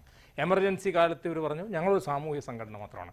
അങ്ങനെ ഞങ്ങൾക്ക് രാഷ്ട്രീയമില്ല എന്ന് പറയുന്ന ഒരു പാർട്ടിയുടെ എൻ്റെ സർസംഘ് ചാലക്, അദ്ദേഹം തന്നെ ജനാധിപത്യ രീതിയിൽ അലക്ട് ചെയ്ത് വരുന്നതല്ല, ആ വ്യക്തിയെ പ്രസൻറ്റ് ചെയ്താൽ ഈ പറഞ്ഞ കക്ഷികൾ ആരും വോട്ട് ചെയ്യില്ല. ഞാൻ എഴുതി തരാം. ഈ പാർട്ടികളൊന്നും വോട്ട് ചെയ്യാൻ പോകില്ല, പ്രത്യേകിച്ച് BJD വോട്ട് ചെയ്യില്ല, TRS വോട്ട് ചെയ്യില്ല, അവരൊന്നും വോട്ട് ചെയ്യാൻ പോകില്ല. അത് അവിടെ കട്ടെ. പക്ഷേ പ്രശ്നം മറിച്ചാണ്. എന്താ കാര്യം എന്ന് വെച്ചിട്ടുണ്ടെങ്കിൽ, എവിടെ കിടക്കണമെന്ന് വെച്ചിട്ടുണ്ടെങ്കിൽ അവരുടെ പാർട്ടിക്ക് നിർദ്ദേശിക്കുന്നതുകൊണ്ട് ഒരു കുഴപ്പമില്ല. അവരുടെ പാർട്ടിയുടെ താത്വിക ആചാരനാണ്, അത് നമ്മൾ സ്വീകരിക്കണം. അവരവരുടെ വോട്ട് കൊണ്ട് ഭാഗവത്തിനെ ജയിപ്പിക്കാനും നമുക്കതിന് എതിർപ്പ് പറയാൻ പറ്റില്ല. പക്ഷേ അവിടെ ഒരു ഇഷ്യൂ ഇത്രേ ഉള്ളൂ, അവിടെ സമവായം നമ്മൾ സംസാരിക്കേണ്ട. സമവായം അതിലുണ്ടാവാൻ പോകുന്നില്ല. ഞാൻ നേരത്തെ പറഞ്ഞിട്ടുള്ള ഫിഗറുകളുണ്ടല്ലോ, ഉദാഹരണം ബൈറോൺ സിംഗ് ഷെഖാവത്ത്, അങ്ങനത്തെ ലെവലിലുള്ള ആൾക്കാർ, അങ്ങനത്തെ ഒരു ആളെ പറ്റിയിട്ടും പ്രതിപക്ഷത്തുനിന്ന് നമ്മളൊരു അധികായകൻ്റെ പേര് കേൾക്കുന്നില്ല. ഇപ്പുറത്തെ ഭാഗത്തുനിന്ന് നമ്മൾ കേൾക്കുന്നത് ഉദാഹരണം ജ്യോതി ബസുള്ള കാര്യത്തിൽ നമുക്ക് ജ്യോതി ബസുവിനെ കൊണ്ടുവരാലോ, എല്ലാവർക്കും സ്വീകാരനായിട്ടുള്ള വ്യക്തിയാണ്. അപ്പോൾ അങ്ങനത്തെ ഒരാളില്ലാത്ത സാഹചര്യത്തിൽ എനിക്ക് തോന്നുന്നത് ഒരു BJP തന്ത്രമാണ്. എന്താണ് BJP തന്ത്രം എന്ന് വെച്ചാൽ, 24-25 തീയതി വരെ ഇതിങ്ങനെ വലിച്ചു നീട്ടുമ്പോൾ ഇവരെല്ലാവരും കലഹിച്ചോ അല്ലേ? ഇവർ തമ്മിൽ Trinamool versus Congress versus CPM, അല്ലെങ്കിൽ DMK വേഴ്സസ് അണ്ണാ DMKയുടെ 2 ഗ്രൂപ്പ് തമ്മിൽ, അല്ലെങ്കിൽ ഇവരെല്ലാവരും കലഹിച്ചിട്ട് അമിത്ഷായുടെ ബുദ്ധി അനുസരിച്ചിട്ട് പ്രതിപക്ഷത്തെ ചിഹ്ന ഭിന്നമാക്കുക എന്നുള്ള ഒരു ലൈൻ കൂടെ ഉണ്ടോ എന്ന് എനിക്കൊരു സംശയമുണ്ട്. കാരണം ഇവർ ഒരു കോമൺ കാൻഡിഡേറ്റിലോട്ട് ഇവരെത്താൻ പോകുന്നില്ല എന്നുള്ള കാര്യത്തിൽ ഒരു തർക്കമില്ല.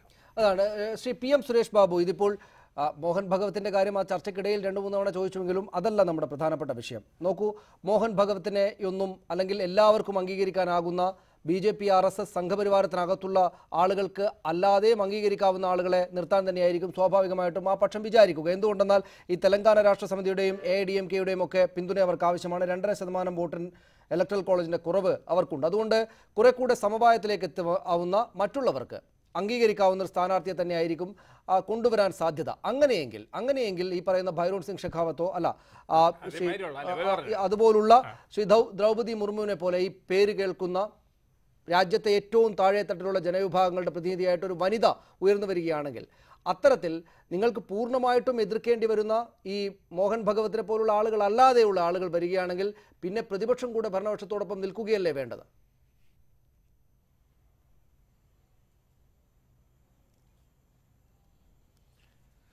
ഇതിനകത്ത് സനീഷ്, ഞാനിതിനകത്തൊരു ഇന്റേണൽ കോൺട്രഡിക്ഷൻ നോക്കിക്കാണുന്ന ഒരാളാണ് ഞാൻ.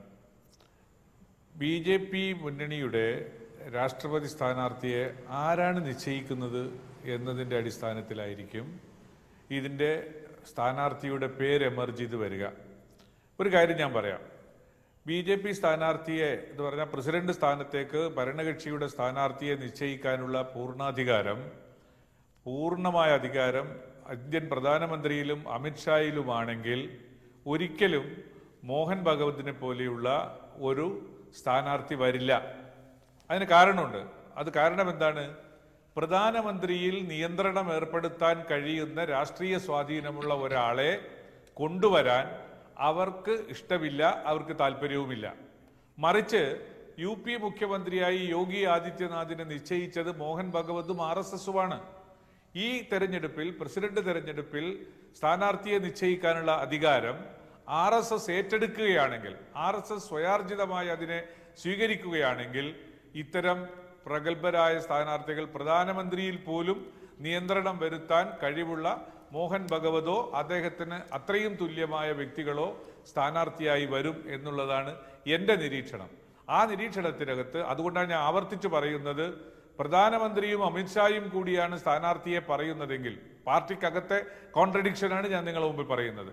അവരാണെങ്കിൽ ഈ പറഞ്ഞ ഏതെങ്കിലും ലൈറ്റ് ആയിട്ടുള്ള വ്യക്തികളെ നമുക്ക് പ്രതീക്ഷിക്കാം.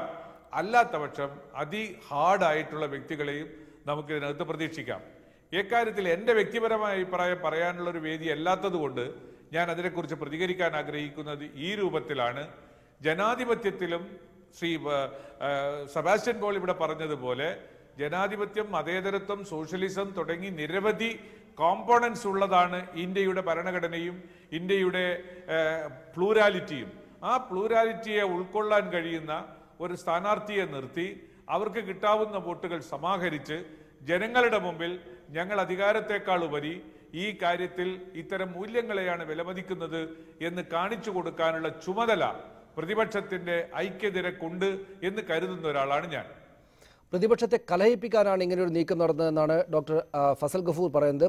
പ്രതിപക്ഷം ഐക്യമുണ്ടാക്കുമെന്ന് വലിയ തോതിൽ ആളുകൾ പ്രതീക്ഷിക്കുന്നുണ്ട്. ഇതുമായി ബന്ധപ്പെട്ട് ഞാൻ ശ്രീ രാധാകൃഷ്ണ മേനോൻ, ഈ ഭരണപക്ഷത്തിന്റെ സ്ഥാനാർത്ഥിയുടെ കാര്യത്തിൽ മോഹൻ ഭഗവത് സ്ഥാനാർത്ഥിയാകുമോ അല്ലെങ്കിൽ ആരാകുമെന്നത് സംബന്ധിച്ചൊക്കെ സംസാരിക്കാൻ ഈ ഘട്ടത്തിൽ ആ പാർട്ടിയുടെ നേതാവ് നിലയിൽ താങ്കൾക്ക് ബുദ്ധിമുട്ടുണ്ടാകും. പക്ഷേ നോക്കൂ, ഇത് ഈ രാഷ്ട്രപതി തെരഞ്ഞെടുപ്പ് ഇനി ആകെ കുറച്ചു കാലം മാത്രമേ ഉള്ളൂ. ഡോക്ടർ സെബാസ്റ്റ്യൻ പോൾ അക്കാര്യം പറഞ്ഞു. അടുത്ത തെരഞ്ഞെടുപ്പിലേക്ക്, വളരെ പ്രധാനപ്പെട്ട നിർണായകമായ ലോക്സഭാ തെരഞ്ഞെടുപ്പാണ് വരാനിരിക്കുന്നത്. ഇനി അങ്ങോട്ട് രാഷ്ട്രീയമായിട്ട് വളരെ നിർണായകമായ ദിവസങ്ങളും സമയവുമാണ് എന്ന തോന്നൽ പ്രതിപക്ഷ പാർട്ടികൾക്കാകെ തന്നെയുമുണ്ട്. ഈ രാഷ്ട്രപതി തെരഞ്ഞെടുപ്പിന്റെ ഈ വേള ഐക്യം ഊട്ടിയുറപ്പിക്കാൻ രാഷ്ട്രീയമായിട്ട് BJPയെയും RSSനെയും സംഘപരിവാരത്തെയും ഒരു പക്ഷത്ത് നിർത്തി ഒന്നിച്ചെല്ലാവരും മഹാഗഡ്ബന്ധൻ, മഹാ ഐക്യം, സഖ്യം എന്നൊക്കെ പറയാവുന്ന വിധത്തിലേക്ക് എല്ലാവരെയും ചേർത്ത് നിർത്താനുള്ള ഒരവസരം, ഏറ്റവും പ്രധാനപ്പെട്ട അവസരമായിട്ടാണ് പ്രതിപക്ഷം ഇതിനെ കാണുന്നത്. അവർക്കിടയിൽ എല്ലാവർക്കും സമവായത്തിലെത്താനാകുന്ന ഒരു സ്ഥാനാർത്ഥിയെ കൊണ്ടുവരിക. ഇന്നിപ്പോൾ 10 രാഷ്ട്രീയ പാർട്ടികളുണ്ടായിരുന്നു, 17ഓളം പാർട്ടികളുണ്ടെന്ന് പറയുന്നു. അവരെല്ലാം ചേർത്ത് നിർത്താവുന്ന ഒരു വലിയ രാഷ്ട്രീയ പ്രക്രിയയുടെ തുടക്കമായിട്ട് ഇതിനെ ആ പാർട്ടികളുടെ നേതാക്കളും പ്രവർത്തകരും വിചാരിക്കുന്നുണ്ട്. നോക്കൂ, താങ്കൾ എങ്ങനെയാണ് കരുതുന്നത്? BJPക്കും സംഘപരിവാര ഈ നരേന്ദ്രമോദി സർക്കാരിനും എതിരായിട്ടുള്ളൊരു വലിയ ഐക്യനില രൂപപ്പെടാൻ ഇത് സഹായകരമാകും എന്ന്, അല്ലെങ്കിൽ അങ്ങനെ ഒരു ഭീഷണിയായി മാറും എന്ന് വിചാരിക്കേണ്ടതുണ്ടോ?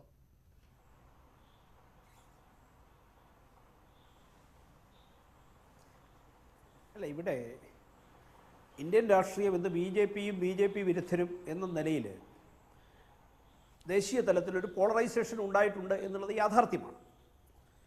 ആ BJP വിരുദ്ധ രാഷ്ട്രീയക്കാരിൽ ഒരു ഐക്യമുണ്ടാക്കാൻ വേണ്ടി ഇവിടെ പലരും പ്രതിപാദിച്ചതുപോലെ ഒരു കപട മതേതരത്വ മുഖം, കാരണം ഇവിടെ മതേതരത്വം ഇന്ത്യയിൽ BJP ഭരിക്കാമെന്നതുകൊണ്ട് അപകടമാകും എന്ന് ഒരുപാട് കാലമായി ഇവരെല്ലാം പ്രചരിപ്പിച്ചുകൊണ്ടിരുന്നതാണ്. അപ്പോൾ ഇന്ത്യയിലെ ജനങ്ങൾ ഇവരുയർത്തുന്ന മതേതരത്വം എന്ന് പറയുന്നത് കപട മതേതരത്വം എന്ന് തിരിച്ചറിഞ്ഞതുകൊണ്ടാണ് ഭാരതീയ ജനതാ പാർട്ടി വൻ ഭൂരിപക്ഷത്തോടുകൂടി ഇന്ന് ഇന്ത്യ ഭരിക്കാനിടയായത്. അതുകൊണ്ട് തന്നെ ആ കപട മതേതരത്വത്തിൻ്റെ പൊയ്മുഖം, ആ മുഖം കാണിച്ചുകൊണ്ടാണ് ഇവരൊരു ഐക്യമുണ്ടാക്കാൻ വേണ്ടി പരിശ്രമിക്കുന്നത്. അത് ആ ഒരു ഐക്യത്തിന് വേണ്ടി പരിശ്രമിക്കാനുള്ള അവകാശം തീർച്ചയായിട്ടും അവർക്കുണ്ട്. അങ്ങനെ ഒരു ഐക്യമുണ്ടാകുന്നു എങ്കിൽ അതിനെ തീർച്ചയായിട്ടും BJP സ്വാഗതം ചെയ്യുകയുമാണ്. കാരണം കമ്മ്യൂണിസ്റ്റുകാരും കോൺഗ്രസ്സുകാരും ഒരുമിച്ച് ഒരു ഐക്യമുണ്ടാവുകയും അവരൊരുമിച്ച് കേരളത്തിലടക്കം മത്സരിക്കുകയും ചെയ്യുന്ന രാഷ്ട്രീയം ഇവിടെ രൂപപ്പെടേണ്ടത് ഒരു തരത്തിൽ ആവശ്യവുമാണ്. കാരണം ഇവർ ആ ഒരു ഐക്യത്തിന് പകരം ഇവിടുത്തെ കേരളത്തിലൊക്കെ ജനങ്ങളെ വിഡ്ഢികളാക്കുന്ന പ്രചരണമാണല്ലോ നടത്തുന്നത്. ഇവർ പരസ്പരം മത്സരിക്കുകയും ഡൽഹിയിൽ പോയി ഒന്നിച്ചിരിക്കുകയും ചെയ്യുന്നു. അപ്പോൾ അതിനപ്പുറത്ത് ഒരു ഐക്യമുണ്ടാവാനുള്ള അവസരമായി ഇത് രൂപപ്പെടുന്നുവെങ്കിൽ രൂപപ്പെടട്ടെ. പക്ഷേ അതിന് അവർക്ക് കഴിയാത്ത ഗതികേടിന് അത് അമിത്ഷായെ കുറ്റം പറഞ്ഞിട്ടോ BJP ദേശീയ നേതൃത്വത്തെ കുറ്റം പറഞ്ഞിട്ടോ കാര്യമില്ല. ഏതായാലും അവരെ സംബന്ധിച്ചിടത്തോളം അവരുടെ ഇടയിൽ ഒരു വ്യക്തത ഇല്ലാത്ത വളരെ ഒരു ഗതികേടിൻ്റെ സാഹചര്യമുണ്ട്. ഇപ്പോൾ കോൺഗ്രസ് പ്രസിഡന്റ് സ്ഥാനത്തേക്ക് പുതിയ കോൺഗ്രസ് പ്രസിഡന്റായി ഉയർത്തി കാണിക്കുന്ന രാഹുൽ ഗാന്ധി ഈ ചർച്ചയിൽ പങ്കെടുക്കാൻ വേണ്ടി നാട്ടിലില്ലാത്ത സാഹചര്യം ഇന്ത്യൻ രാഷ്ട്രീയ രംഗത്തുണ്ടായിരിക്കും. അപ്പോൾ ഏതായാലും അവർ ഇനിയുള്ള കാലഘട്ടത്തിൽ ദേശീയ തലത്തിൽ കോൺഗ്രസും CPM-ഉം എല്ലാം ഒരുമിച്ചുകൊണ്ട് ആര് BJP എതിർക്കാൻ ഒരുമിച്ച് മുന്നോട്ട് വരും, അതിനുള്ള നേതാവിനെ ഉയർത്തിക്കാണിക്കാനുള്ള അവസരമായിട്ട് ഇതിനെ മാറ്റും എന്നുള്ള അതാണ് അതിന്റെ ഏറ്റവും പ്രധാനപ്പെട്ട രാഷ്ട്രീയ പ്രാധാന്യം. ശ്രീ ഡോക്ടർ സെബാസ്റ്റ്യൻ പോൾ, അതായത് ഈ നരേന്ദ്രമോദി സർക്കാരിനെതിരായിട്ടുള്ള ഐക്യനിരയ്ക്ക് അടിസ്ഥാനമിടാൻ ഈ രാഷ്ട്രപതി തെരഞ്ഞെടുപ്പിന് മുമ്പായിട്ടുള്ള ചർച്ചകൾക്ക് സാധിക്കുമോ എന്നാണല്ലോ ഇതിലെ ഏറ്റവും പ്രധാനപ്പെട്ട കാര്യം. ഈ ഡോക്ടർ ഫസൽ ഗഫൂർ പറയുന്നത് ഇത് കലഹത്തിനാണ് സാധ്യതയുണ്ടാവുക. അതായത് ഒരാളൊരു സ്ഥാനാർത്ഥിയെ മുന്നോട്ട് വെക്കുന്നു, അക്കാര്യത്തിൽ തല്ലിപ്പിരിയുന്നു. അപ്പോൾ ഇങ്ങനൊരു കലഹം മൂർച്ഛിച്ചു വരട്ടെ, പ്രതിപക്ഷ നിരക്കകത്ത് ഐക്യമല്ല കലഹമാണ് ഉണ്ടാവുക എന്ന അമിത്ഷാ അടക്കമുള്ള ആളുകളുടെ മുൻകൂർ കണക്കുകൂട്ടലിന്റെ കൂടെ ഭാഗമായിട്ടാണ് അവർ ഇക്കാര്യം ഇത്രത്തോളം നീട്ടിക്കൊണ്ടുപോകുന്നത്. അവരുടെ സ്ഥാനാർത്ഥിയെ പ്രഖ്യാപിക്കാൻ ഇത്രത്തോളം വൈകുന്നത് ഐക്യമല്ല, ആ നിരക്കകത്ത് അതുകൊണ്ട് മാത്രം കലഹമുണ്ടായേക്കാം എന്ന രാഷ്ട്രീയ തന്ത്രം വെച്ചുകൊണ്ടാണ് എന്ന് ഡോക്ടർ ഫസൽ ഗഫൂർ പറയുന്നു. അതിന് വളരെയേറെ സാധ്യതയുള്ളതായി തോന്നുന്നില്ലേ? ആ തരത്തിൽ ഈ പലതരം രാഷ്ട്രീയ ഐഡിയോളജിക്കകത്ത് നിൽക്കുന്ന പലതരം രാഷ്ട്രീയ താല്പര്യങ്ങളുമായി നിൽക്കുന്ന ഈ 10-17 കക്ഷികൾക്ക് എങ്ങനെയാണ് ഒന്നിച്ചു നിന്ന് ഇക്കാര്യങ്ങളിൽ മുന്നോട്ട് പോകാനാവുക? അങ്ങനെ ഒരു ഐക്യം അടുത്ത ലോക്സഭാ തെരഞ്ഞെടുപ്പിനെ കൂടെ ലക്ഷ്യം വെച്ചുകൊണ്ടുള്ള ഐക്യം സാധ്യമാകുമോ? അല്ല, ഡോക്ടർ ഫസൽ ഗഫൂറിൻ്റെ ആശങ്ക പൂർണ്ണമായും അസ്ഥാനത്താണ് എന്ന് ഞാൻ പറയുന്നില്ല. 17 അല്ലെങ്കിൽ ഒരുപക്ഷെ അതിൽ കൂടുതലോ രാഷ്ട്രീയ പാർട്ടികളെ ഒരുമിപ്പിക്കുക എന്നത് അത് ശ്രമകരമായ ഒരു കാര്യം തന്നെയാണ്. പക്ഷെ അത് സാധ്യമാക്കിയേ മതിയാകും. കാരണം ഇന്നത്തെ ഇന്ത്യൻ രാഷ്ട്രീയ അവസ്ഥ അതാണ്. രാഷ്ട്രപതി തെരഞ്ഞെടുപ്പ് പലപ്പോഴും അത് ഒരു കളർലെസ് അല്ലെങ്കിൽ ഒരു നാമമാത്രമായ ഒന്നായിട്ടാണ് അവിടെ നടക്കാറുള്ളത്. പക്ഷേ ചിലപ്പോഴെങ്കിലും അതിന് വലിയ തോതിൽ രാഷ്ട്രീയ പ്രാധാന്യം ഉണ്ടാവാറുണ്ട്. ഉദാഹരണത്തിന് 1969 കോൺഗ്രസിൻ്റെ ഔദ്യോഗിക സ്ഥാനാർത്ഥി ഇന്ദിരാഗാന്ധി നോമിനേഷൻ ഒപ്പിട്ട് കൊടുത്ത സ്ഥാനാർത്ഥി സഞ്ജീവ് റെഡ്ഡിയെ തള്ളിക്കൊണ്ട് മനസാക്ഷി വോട്ട് ഒന്നല്ലോ എന്ന് PV ഗിരി ജയിച്ചു. അതേ തുടർന്നുണ്ടായ രാഷ്ട്രീയ മാറ്റങ്ങൾ നമുക്കറിയാം. കോൺഗ്രസ് തന്നെ പിളർന്നു 69. അതുപോലെ രാഷ്ട്രീയമായി പല മാറ്റങ്ങൾക്കും രാഷ്ട്രപതി തെരഞ്ഞെടുപ്പ് ചിലപ്പോൾ കാരണമായേക്കാം. അത്തരത്തിൽ നിർണായകമായ പ്രാധാന്യമുള്ള ഒന്നായിരിക്കും ഇപ്പോൾ നടക്കാൻ പോകുന്ന തെരഞ്ഞെടുപ്പ്. ഇവിടെ BJP സ്ഥാനാർത്ഥിയുടെ പേര് നീണ്ടുപോകുന്നത് പ്രതിപക്ഷം ആലോചിച്ച് കലഹിക്കട്ടെ എന്നുള്ളതുകൊണ്ട് മാത്രമാകണമെന്നില്ല. BJPക്ക് ഒരു സ്ഥാനാർത്ഥിയെ മുന്നോട്ട് വയ്ക്കാൻ കഴിയുന്നില്ല. അവർക്ക് വേണമല്ലോ പലതരത്തിലുള്ള ആലോചനകൾ, അവിടെയുണ്ട് പലതരത്തിലുള്ള സമ്മർദ്ദങ്ങൾ, തന്ത്രങ്ങൾ. അതുകൊണ്ടായിരിക്കാം അവിടെ പേര് നീണ്ടുപോകുന്നത്. പക്ഷെ ഒരു കാര്യമുണ്ട്, ഇവിടെ പ്രതിപക്ഷത്തിന് ഈ തെരഞ്ഞെടുപ്പല്ല, ഇതിനപ്പുറത്തേക്ക് നമ്മൾ 2019 എന്ന് ആവർത്തിച്ച് പറയുമ്പോഴും ഇപ്പോൾ കേൾക്കുന്ന വാർത്ത സാഹചര്യങ്ങൾ അനുകൂലമാണെങ്കിൽ ഒരുപക്ഷെ 6 മാസമോ അല്ലെങ്കിൽ 1 വർഷമോ നേരത്തെ ലോക്സഭാ തെരഞ്ഞെടുപ്പ് നടക്കുന്നതിനുള്ള സാധ്യതയും തള്ളിക്കളയാൻ കഴിയില്ല. അപ്പോൾ എല്ലാം അടുത്തിരിക്കുന്നു, എല്ലാം ആസന്നമായിരിക്കുന്നു. ഈ അവസ്ഥയിൽ പ്രതിപക്ഷ കക്ഷികൾക്ക് എത്ര പേർക്ക് യോജിക്കാൻ കഴിയുമോ അത്രയും പേർക്ക് ആ യോജിപ്പിനുള്ള ഒരു രേഖ എന്ന നിലയിൽ അല്ലെങ്കിൽ യോജിപ്പിൻ്റെ പ്രതീകം എന്ന നിലയിൽ ഒരു സ്ഥാനാർത്ഥിയെ അവതരിപ്പിക്കേണ്ടി വരും. ഡോക്ടർ സെബാസ്റ്റ്യൻ പോൾ, അതോടൊപ്പം ചേർത്ത് തന്നെ മറ്റൊരു ചോദ്യം കൂടെ. അതായത് വലിയൊരു അളവോളം അടയാള പ്രാധാന്യം മാത്രമുള്ളൊരു പദവിയായിട്ടാണ് രാഷ്ട്രപതി സ്ഥാനം രാജ്യത്തിനകത്തുള്ളത്. പക്ഷേ അപ്പോൾ തന്നെയും ചില നിർണായകമായ രാഷ്ട്രീയ സന്ദർഭങ്ങളിൽ ആ സ്ഥാനത്തിരിക്കുന്ന വ്യക്തിയുടെ രാഷ്ട്രീയമായ ബോധ്യങ്ങൾ വളരെ പ്രധാനപ്പെട്ടതായി വരുമല്ലോ സ്വാഭാവികമായിട്ടും. പ്രണബ് മുഖർജി പലയിടങ്ങളിലും ഈ വധശിക്ഷ അനുകൂലമായുള്ള ചില നിലപാടുകൾ, അത്തരം ചില വളരെ രാഷ്ട്രീയ പ്രാധാന്യമുള്ള നിലപാടുകൾക്കകത്ത് പ്രണബ് മുഖർജി എന്ന ഒരുപാട് കാലം അദ്ദേഹത്തിൻ്റെ ജീവിതകാലം മുഴുവൻ രാഷ്ട്രീയക്കാരനായിരുന്ന, മുഴുസമയ രാഷ്ട്രീയക്കാരനായിരുന്ന, മതേതര മൂല്യങ്ങളുടെയൊക്കെ സംരക്ഷകനായ ഒരു രാഷ്ട്രീയ പാർട്ടിയുടെ ഭാഗമായിരുന്നത് കൊണ്ട് അദ്ദേഹത്തിൻ്റെ ഭാഗത്തു നിന്നുണ്ടാകുന്ന നിലപാടുകൾക്ക് ആ മറ്റുള്ള പ്രസക്തി സ്വാഭാവികമായും ഉണ്ടായിരുന്നു. അതുപോലെയുള്ള വ്യക്തിപരമായിട്ട് ഏത് നിലക്ക് സവിശേഷതകളുള്ള ആളുകൾ വേണം അവിടെ വരാൻ എന്നത് നമ്മൾ ആലോചിക്കേണ്ടുന്ന സമയമല്ലേ? നമ്മുടെ ആലോചനകൾ പ്രസക്തമല്ലെങ്കിൽ തന്നെയും അത് അത്തരത്തിലുള്ള നീക്കം ഈ നരേന്ദ്രമോദി സർക്കാരിൻ്റെ ഭാഗത്തു നിന്നുണ്ടാകും. അതായത് രാഷ്ട്രത്തിൻ്റെ അവർ വിശ്വസിക്കാത്ത മതേതര വഴിയിലൂടെയുള്ള പോക്കിന് സഹായകരമാകുന്ന ഒരു വ്യക്തി അവിടെ ഇരിക്കട്ടെ എന്നവർ തീരുമാനമെടുക്കാൻ എത്രത്തോളം സാധ്യതയുണ്ട്? അല്ല, രാഷ്ട്രപതിയാകുന്നതിന് സ്ഥാനാർത്ഥികളെ എമ്പാടും കിട്ടുമെന്നൊക്കെ നമ്മൾ പലരും പറയാറുണ്ട്. ഈ ചർച്ചയിൽ അങ്ങനെ ഒരു സൂചനയുണ്ടായി. പക്ഷെ ഒരു കാര്യമുണ്ടല്ലോ, ഇന്ത്യ എന്ന അതിവിസ്തൃതമായ ഈ രാജ്യത്ത് രാഷ്ട്രപതിയാകാൻ പ്രാപ്തിയുള്ള എത്ര പേരുണ്ട്? എത്ര പേരെ നമുക്ക് മുന്നോട്ട് വയ്ക്കാൻ കഴിയുന്നു? രണ്ട് ഭാഗത്ത് നമ്മൾ എടുത്താൽ വിരലിലുണ്ടാവുന്ന 3-4 പേരുകൾ വളരെ ശ്രമപ്പെട്ട് നമുക്ക് കണ്ടെത്താൻ കഴിയും എന്നേ ഉള്ളൂ. പക്ഷെ അതുകൊണ്ട് ആ സ്ഥാനത്തിന്റെ ഒരു പ്രാധാന്യം ഇല്ലാതാകുന്നില്ല. ടിറ്റുലർ ഹെഡ്, നാമമാത്രമായ അധികാരങ്ങളുള്ള അല്ലെങ്കിൽ അധികാരമില്ലാത്ത രാഷ്ട്രത്തലവൻ എന്നൊക്കെ പറയുമ്പോഴും ചില ഘട്ടങ്ങളിൽ രാഷ്ട്രപതിമാർ ആ പരിമിതിക്ക് അപ്പുറത്തേക്ക് ഉയരുന്ന കാഴ്ച, അതിമനോഹരമായ കാഴ്ച നമ്മൾ കാണുന്നുണ്ട്. പ്രണബ് കുമാർ മുഖർജി നമുക്ക് മാറ്റി നിർത്താം, അദ്ദേഹം പ്രഗത്ഭനാണ്. സെയിൽ സിംഗ്, ഇന്ദിരാ കുടുംബത്തിലെ തൂപ്പുകാരനാകാൻ, സ്വീപ്പർ ആകാൻ എനിക്ക് മടിയില്ല എന്ന് പറഞ്ഞ അതിവിധേയത്വമുള്ള സെയിൽ സിംഗ് രാജീവ് ഗാന്ധിയുടെ കാലത്ത് നിർണായകമായ ഘട്ടങ്ങളിൽ തപാൽ ബില്ല് വന്നപ്പോൾ സ്വകാര്യതാ സംരക്ഷണം തുടങ്ങിയ വിഷയങ്ങളിൽ, അപകീർത്തി നിയമം തുടങ്ങിയ വിഷയങ്ങളിലൊക്കെ വളരെ നിർണായകമായ ഒരു പൊസിഷൻ എടുക്കുകയും രാജീവ് ഗാന്ധിക്ക് വഴങ്ങിക്കൊടുക്കേണ്ടി വരികയും ചെയ്തു. അപ്പോൾ നമ്മൾ പ്രതീക്ഷിക്കാത്ത രീതിയിൽ ചില വ്യക്തികൾ സ്ഥാനത്തെത്തുമ്പോൾ ഉയരും. അതാണ് നമ്മുടെ ഭരണഘടനയുടെയും ഭരണ സംവിധാനത്തിന്റെയും പ്രത്യേകത. അതിന് പ്രാപ്തിയുള്ള ആ മൂല്യങ്ങളിൽ വിശ്വാസം, അത് ഞാൻ വീണ്ടും ആവർത്തിച്ച് പറയുന്നത്, ആ മൂല്യങ്ങളിൽ വിശ്വാസമുള്ള ഒരു വ്യക്തിയെയാണ് നമുക്ക് രാഷ്ട്രപതിയായി വേണ്ടത്. അതാണ് ശ്രീ PM സുരേഷ് ബാബു, നമ്മുടെ മൂല്യങ്ങൾ, നമ്മുടെ മതേതരത്വം, നമ്മുടെ രാഷ്ട്രത്തിന്റെ അടിസ്ഥാന വിശ്വാസ പ്രമാണങ്ങൾ, ഇതിന്മേൽ അധിഷ്ഠിതമായി നിന്നുകൊണ്ട് ഒരു സ്ഥാനാർത്ഥിയെ പ്രഖ്യാപിച്ചാൽ അതിനോട് ചേർന്ന് നിൽക്കാവുന്ന രാഷ്ട്രീയ പാർട്ടികൾ തന്നെയേ ഉള്ളൂ ഈ RSS സംഘപരിവാര BJP വിരുദ്ധപക്ഷത്ത്. ആ നിലക്ക് താത്വികമായിട്ട് നോക്കിയാൽ ഈ 10-17 പാർട്ടികൾ ഇപ്പറയുന്ന ഞങ്ങൾ രാഷ്ട്രത്തിന്റെ മതേതരത്വം സംരക്ഷിക്കാനാണ് നിൽക്കുന്നതെന്ന് പറഞ്ഞാൽ ഒറ്റക്കെട്ടായി ഒരു കുഴപ്പവുമില്ലാതെ ഒന്നിച്ചു നിൽക്കാവുന്ന പാർട്ടികളേ ഉള്ളൂ. പക്ഷേ അങ്ങനെ ഉണ്ടാകാൻ പാടുള്ളൂ. പക്ഷേ അങ്ങനെ ഉണ്ടാകണമെന്നില്ല.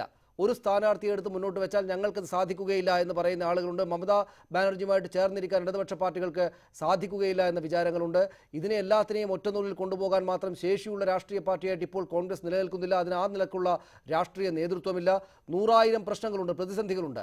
അപ്പുറത്തുനിന്ന് അമിത്ഷാ വളരെ എളുപ്പത്തിൽ ചിരിക്കുകയാണ്. ഞങ്ങൾക്ക് വേണ്ടുന്ന വോട്ടുകൾ ഞങ്ങൾക്ക് അടുപ്പിച്ചെടുക്കാനും ഞങ്ങളുടെ സ്ഥാനാർത്ഥിയെ രാഷ്ട്രപതിയാക്കാനുള്ള ശേഷി ഞങ്ങൾക്ക് ഇപ്പോൾ തന്നെ ഉണ്ട് എന്ന ആത്മവിശ്വാസത്തോടു കൂടി. ആ അർത്ഥത്തിൽ നിങ്ങളീ കരുതുന്നത് പോലെ ലോക്സഭാ തെരഞ്ഞെടുപ്പിലേക്ക് 2019 വരെ പോകേണ്ടതുണ്ടാവില്ല. ഒരുപക്ഷെ ലോക്സഭാ തെരഞ്ഞെടുപ്പിലേക്ക് കൂടെ വേണ്ടുന്ന അതിദൃഢമായിട്ടുള്ള ഒരു പ്രതിപക്ഷ മഹാസഖ്യം അതൊക്കെ ഉണ്ടാവുക എന്നത് കടന്ന സ്വപ്നമായി പോവുകയില്ലേ? അതിന് കാരണമാകും രാഷ്ട്രപതി തെരഞ്ഞെടുപ്പ് എന്നൊക്കെ വിചാരിക്കുന്നത് യാഥാർത്ഥ്യ ബോധത്തിൽ അധിഷ്ഠിതമായി നിന്നുകൊണ്ടുള്ളതാകുമോ?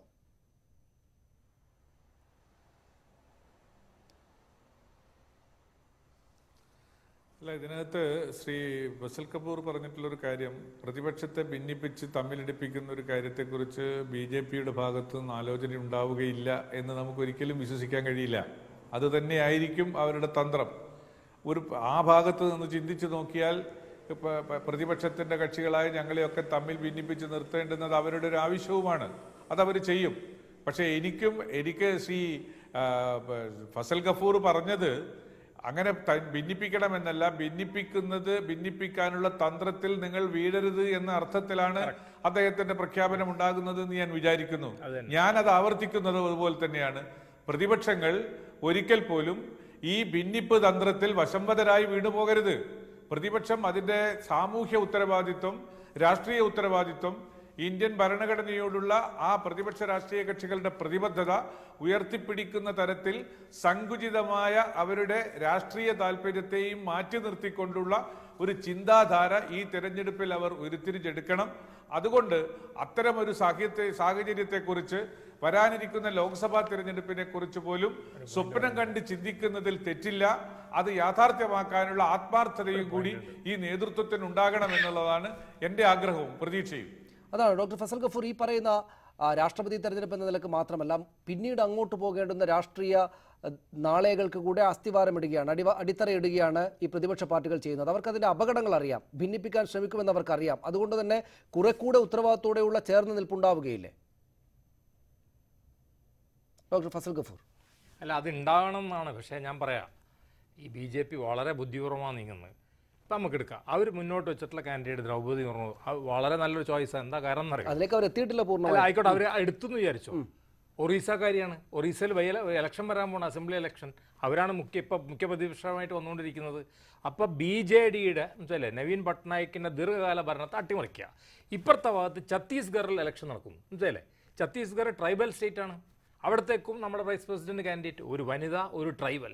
അതിനെല്ലാം പുറമെ ഭാരതീയ ജനതാ പാർട്ടി ഇപ്പം നിരന്തരമായിട്ട് ശ്രമിച്ചുകൊണ്ടിരിക്കുന്നത് പ്രത്യേകിച്ച് ക്രിസ്ത്യൻ ബെൽറ്റുകൾ ഉള്ള ഗിരിവർഗ്ഗക്കാരുടെ ഇടയിൽ അവരുടെ സ്വാധീനം വളരെ വളർന്നുകൊണ്ടിരിക്കുകയാണ്. ഇപ്പോൾ ജാർഖണ്ഡ് അവരാണ് ഭരിക്കുന്നത്, ഛത്തീസ്ഗഡ് അവരാണ് ഭരിക്കുന്നത്, ഇപ്പോൾ നോർത്ത് ഈസ്റ്റിൽ അവർ കൈവച്ചിരിക്കുന്നു. അപ്പോൾ അതുകൊണ്ട് ചിലപ്പോൾ ഈവൻ ലൈറ്റ് വെയിറ്റ് കാൻഡിഡേറ്റിലെ പ്രതിഭ പട്ടേൽ അവർ മുഖ്യമന്ത്രിയൊന്നും ആയിട്ടില്ലല്ലോ, അവർ വെറും ഗവർണർ മാത്രമായിരുന്നു. അപ്പോൾ അതേമാതിരി ഗവർണറായിട്ടുള്ള ദ്രൗപദി മുർമുവിനെ മുന്നോട്ട് വെക്കുക വഴി ചിലപ്പോൾ അമിത്ഷായുടെ പോളറൈസേഷൻ പൊളിറ്റിക്സിൻ്റെ ഭാഗമായിട്ട് ട്രൈബൽ, അതായത് ഗിരിവർഗ്ഗക്കാരെ ഇതിൽ നിന്ന് അടർത്തിയെടുത്തുകൊണ്ട്, അതായത് പ്രതിപക്ഷ സൈഡിൽ നിന്ന് അടർത്തിയെടുത്തുകൊണ്ട് ഒരു വലിയൊരു മഹാതന്ത്രത്തിൻ്റെ ഭാഗമായിട്ടായിരിക്കാം എന്ന് ഞാൻ പ്രതീക്ഷിക്കണം. അത് മോശപ്പെട്ടൊരു കാൻഡിഡേറ്റ് ആണ് എന്ന് ഞാൻ പറയുന്നില്ല. അതിനെതിരായിട്ട് ഏത് കാൻഡിഡേറ്റിനെയാണ് പ്രതിപക്ഷത്തിന് ഇപ്പോൾ ഇവിടെ സുരേഷിന് പറയാലോ, സ്വാതന്ത്ര്യമുണ്ടല്ലോ, സുരേഷിന് സ്വാതന്ത്ര്യമുണ്ട്, സെബാസ്റ്റ്യൻ പോളിന് സ്വാതന്ത്ര്യമുണ്ട്. അവർക്ക് പറയാം ഞങ്ങൾക്ക് ഇവരുടെ സ്വന്തം അഭിപ്രായത്തിൽ ആരായിരിക്കും ഒരു നല്ലൊരു കാൻഡിഡേറ്റ്. നമ്മൾ ചുമ്മാ ഒരു ചർച്ചയ്ക്ക് വേണ്ടി അവർ പറയട്ടെ. അതെ, ആ പേരുകളിലേക്ക് വരേണ്ടതുണ്ട്. ശ്രീ രാധാകൃഷ്ണ മേനോൻ, പക്ഷേ ഈ പറയുന്ന തന്ത്രം മെനയുകയും വിജയിക്കുകയും ചെയ്യുന്നത് BJPയും സംഘപരിവാര പക്ഷവുമാണ് വിജയിച്ചുകൊണ്ടിരിക്കുന്നത് എന്നൊക്കെ വെക്കുമ്പോൾ തന്നെയും ചില പ്രതിസന്ധികളും സംഘപരിവാരത്തിന് മുന്നിലുണ്ട് എന്ന് കാണുന്നു. ഈ പറയുന്ന 48.63% NDAയുടെ വോട്ട് ശതമാനമെന്ന് കാണുന്നു. ഈ ഏതാണ്ട് അത്ര തന്നെ ഉണ്ട്, 35.47% വോട്ട് അപ്പുറത്തുണ്ട്, പ്രതിപക്ഷ നിരക്കുണ്ട്. പക്ഷേ ചില പാർട്ടികൾ ഈ കണക്ക് ഈ ബിജു ജനതാദളിൻ്റെയും ആം ആദ്മി പാർട്ടിയുടെയും INLDയുടെയും ഒക്കെ കണക്ക് കൂട്ടാതെ ഉള്ളതാണ്. ഒരു 13.06% ഇങ്ങനെ മാറി നിൽക്കുന്ന, ഇരുപക്ഷത്തോടും താല്പര്യം ഇതുവരെ കാണിച്ചിട്ടില്ലാത്തവരുടേതായിട്ട് വോട്ട് കാണുന്നുണ്ട് എന്ന് ചില മാധ്യമങ്ങൾ എഴുതി വെക്കുന്നുണ്ട്. പൂർണ്ണമായിട്ടുള്ള കണക്കുകളായിരിക്കുകയില്ല. എങ്കിൽ തന്നെയും ഇതിനകത്ത് വളരെ സ്വീകാര്യനായിട്ടുള്ള ഒരു സ്ഥാനാർത്ഥിയെ, വ്യക്തിയെ നിർത്തിയാൽ ശിവസേനയെ പോലുള്ള നല്ല വോട്ട് കൈവശമുള്ള നമ്പേഴ്സുള്ള ആളുകൾ അപ്പുറത്ത് ചാടി നിന്നാൽ, അല്ല അവരപ്പുറത്ത് തന്നെയാണ്, അപ്പുറത്ത് നിന്ന് ഈ കാര്യങ്ങളെ കൊണ്ടുപോയാൽ ഒരല്പം ടൈറ്റായ മത്സരമായിക്കൂടായികയില്ല. ആ അർത്ഥത്തിൽ പിഴച്ചുപോയാൽ വീണുപോയേക്കാവുന്നൊരു കളി അവിടെ ഇപ്പോഴുമുണ്ട്. രാജ്യത്തിൻ്റെ വലിയ കൂട്ടം രാഷ്ട്രീയ മനസ്സുകൾക്ക് ഈ മതേതരത്വ മൂല്യങ്ങൾ വളരെ പ്രധാനപ്പെട്ടതാണ്. രാഷ്ട്രത്തിൻ്റെ ബഹുസ്വരത നിലനിൽക്കേണ്ടതാണ്. അതിന് രാഷ്ട്രപതി സ്ഥാനത്തേക്ക് ഞങ്ങളുടെ ആളുകൾ വരണം എന്ന് പാർട്ടി വ്യത്യാസമില്ലാതെ ആളുകൾക്ക് തോന്നിയാൽ ഇങ്ങനെയൊക്കെ സംഭവിച്ചു കൂടായികയില്ല. ആ തരത്തിലുള്ള ഒരു കാര്യത്തെ ഭയപ്പെടേണ്ടതുണ്ടോ?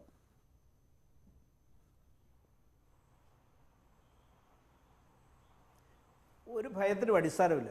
കാരണം ഇവിടെ പ്രിയപ്പെട്ട സുരേഷ് ബാബു ചർച്ച തുടങ്ങിയപ്പോൾ യാഥാർത്ഥ്യബോധത്തോടെ പറഞ്ഞ അഭിപ്രായം വളരെ പ്രസക്തമാണ്. കാരണം ഇന്നത്തെ രാഷ്ട്രീയ സാഹചര്യത്തിൽ ഭാരതീയ ജനതാ പാർട്ടി അല്ലെങ്കിൽ NDA കേന്ദ്രഭരണം മുന്നോട്ട് വെക്കുന്ന ഒരു സ്ഥാനാർത്ഥിക്ക് ഇന്നത്തെ രാഷ്ട്രീയ സാഹചര്യത്തിൽ രാഷ്ട്രപതി തെരഞ്ഞെടുപ്പിൽ വിജയിക്കുക എന്ന് പറയുന്നത് അപ്രാപ്യമായ അല്ലെങ്കിൽ സാധിക്കാത്ത ഒരു കാര്യമേ അല്ല.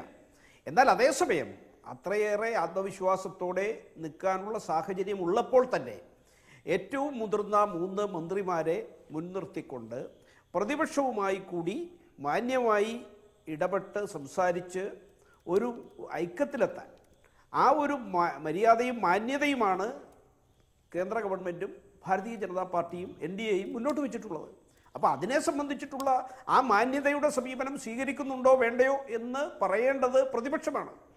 ആ പ്രതിപക്ഷം അത് എങ്ങനെ പ്രകടിപ്പിക്കുന്നു എന്നതിനെ ആശ്രയിച്ചാണ് NDAയുടെ തുടർന്നുള്ള നിലപാടുകൾ വരാൻ പോകുന്നത്. ഏതായാലും BJPക്ക് ഇവിടെ സൂചിപ്പിച്ചതുപോലെ അല്ലെങ്കിൽ NDAക്കോ അല്ലെങ്കിൽ കേന്ദ്ര ഭരണത്തിൻ്റെ ഭാഗത്തു നിന്ന് ഉയർത്തുന്ന സ്ഥാനാർത്ഥിക്കോ ഒരു വിജയിക്കും എന്ന കാര്യത്തിൽ ഒരു ആത്മവിശ്വാസക്കുറവുമില്ല, 100%. ആ കാര്യത്തിൽ ഇപ്പോൾ ഒരു ചെറിയ പെർസെൻറ്റേജിൻ്റെ കുറവ് അത് ഇവിടെ പ്രതിപാദിക്കുന്നുണ്ടെങ്കിലും ഈ പറയുന്ന ഒരു ഭാഗത്തും പെടാതെ നിൽക്കുന്ന ഇന്ത്യയിലെ വിവിധ MLAമാരും ആ നിലയിലുള്ള പ്രതിപാദിച്ചു പോവുക, ഒരു ചർച്ച നടത്തുമ്പോൾ അതിനകത്ത് പ്രതിപാദിച്ചു പോവുക എന്ന പ്രാധാന്യം മാത്രമേ സ്വാഭാവികമായിട്ടും ആ ചെറിയ ശതമാനക്കണക്കിനുള്ളൂ. തീർച്ചയായിട്ടും എന്ന് തന്നെ പറയാവുന്ന വിധത്തിൽ BJP മുന്നോട്ട് വെക്കുന്ന സ്ഥാനാർത്ഥി രാഷ്ട്രപതിയാകാൻ തന്നെയാണ് സാധ്യത. ശ്രീ ഡോക്ടർ സെബാസ്റ്റ്യൻ പോൾ, നമുക്ക് ഈ പേരുകളിലേക്ക് വന്നാൽ ദ്രൗപദി മുർമു അവർ ആ പേരാണ് ഏറ്റവും കൂടുതൽ ഈ തെരഞ്ഞെടുപ്പ് ചർച്ചകളുമായി ബന്ധപ്പെട്ട് എല്ലാ മാധ്യമങ്ങളിലും രാജ്യത്തെമ്പാടുമുള്ള മാധ്യമങ്ങളിൽ BJPയുടെ പക്ഷത്ത് നിന്ന് ഉയർന്നു കേൾക്കുന്നത്. എവിടെ നിന്ന് വന്നു എന്നൊന്നും അറിയില്ല, എങ്കിൽ തന്നെയും ആ പേരവിടെയുണ്ട്. നോക്കൂ, അത് ഒഡീഷയിലെ ഈ പറയുന്ന ആദിവാസി വിഭാഗത്തിൽ നിന്നുള്ള ഒരു വനിതാ നേതാവാണ്. എത്രയോ വർഷമായി രാഷ്ട്രീയ പ്രവർത്തനം നടത്തുന്നയാൾ. ഈ പറയുന്ന BJP രാഷ്ട്രീയ പക്ഷത്ത് തന്നെ നിൽക്കുന്നയാൾ. പക്ഷേ നോക്കൂ, നമുക്ക് എന്ത് പറഞ്ഞാണ് അവരുടെ സ്ഥാനാർത്ഥിത്വത്തെ എതിർക്കാനാവുക? അതായത് ഒരിക്കലും പ്രാധാന്യം വേണ്ട വിധം കിട്ടിയിട്ടില്ലാത്ത രാജ്യത്തെ ഏറ്റവും അടിസ്ഥാന വിഭാഗത്തിൽ നിന്നുള്ള ആളാണ്, അടിസ്ഥാന വിഭാഗത്തിലുള്ള നേതാവാണ്, അതേസമയം വനിതയുമാണ്. അവർക്ക് വളരെ പ്രധാനപ്പെട്ട ഒരു സ്ഥാനത്തേക്ക് BJP എടുത്തു വെക്കുമ്പോൾ BJP പക്ഷത്തെ, രാജ്യത്തെ ഭരണപക്ഷത്തെ അനുമോദിക്കുക അക്കാര്യത്തിന് വഴങ്ങിക്കൊടുക്കുക എന്നതല്ലാതെ തിരിഞ്ഞു നിൽക്കാൻ പ്രതിപക്ഷത്തിന് എന്ത് കാരണങ്ങളാണ് ഉണ്ടാവുക? അല്ല, ദ്രൗപദി മുർമു എന്ന പേര് ഞാനിതിനു മുമ്പ് കേട്ടിട്ടില്ല, എനിക്കറിയില്ല ആ വ്യക്തിയെക്കുറിച്ച്. പക്ഷേ ഇപ്പോൾ ആ വ്യക്തിയെക്കുറിച്ച് പറയുമ്പോൾ ആദിവാസിയാണ്, വനിതയാണ് എന്നൊക്കെ പറയുമ്പോൾ അതൊക്കെ നല്ല കാര്യങ്ങൾ തന്നെയാണ്. ഈ ചർച്ചയിൽ തന്നെ പരാമർശിക്കപ്പെട്ടതുപോലെ BJPയെ സംബന്ധിച്ച് രാഷ്ട്രീയമായി പ്രയോജനം ഉണ്ടാക്കാവുന്ന ഒരു പേര് തന്നെയാണ് ദ്രൗപദി മുർമു. പക്ഷേ അതുകൊണ്ട് എല്ലാ രാഷ്ട്രീയ പാർട്ടികളും BJPയുടെ സ്ഥാനാർത്ഥിയെ അംഗീകരിച്ചു കൊള്ളണം, നമുക്കൊരു സമവായത്തിലൂടെ അത്തരമൊരു സ്ഥാനാർത്ഥി വരട്ടെ, അങ്ങനെ തീരുമാനിക്കാൻ കഴിയാത്ത രീതിയിൽ രാഷ്ട്രീയ പ്രാധാന്യം ഈ തെരഞ്ഞെടുപ്പിനുണ്ട്. അതുകൊണ്ട് ജാതി ഏത്, ലിംഗമേത് എന്നതിനേക്കാൾ, അല്ലെങ്കിൽ പ്രദേശമേത് എന്നതിനേക്കാൾക്ക് അപ്പുറത്ത് ഞാൻ ഈ ചർച്ചയിൽ സൂചിപ്പിച്ചതുപോലെ മറ്റ് ചില കാര്യങ്ങളെ കൂടി അടിസ്ഥാനമാക്കി ഒരു സ്ഥാനാർത്ഥി നിർണയം വേണ്ടി വരുന്നത് ആ സ്ഥാനാർത്ഥിയെ ജയിപ്പിക്കാൻ കഴിയും എന്നുള്ളത് കൊണ്ടല്ല.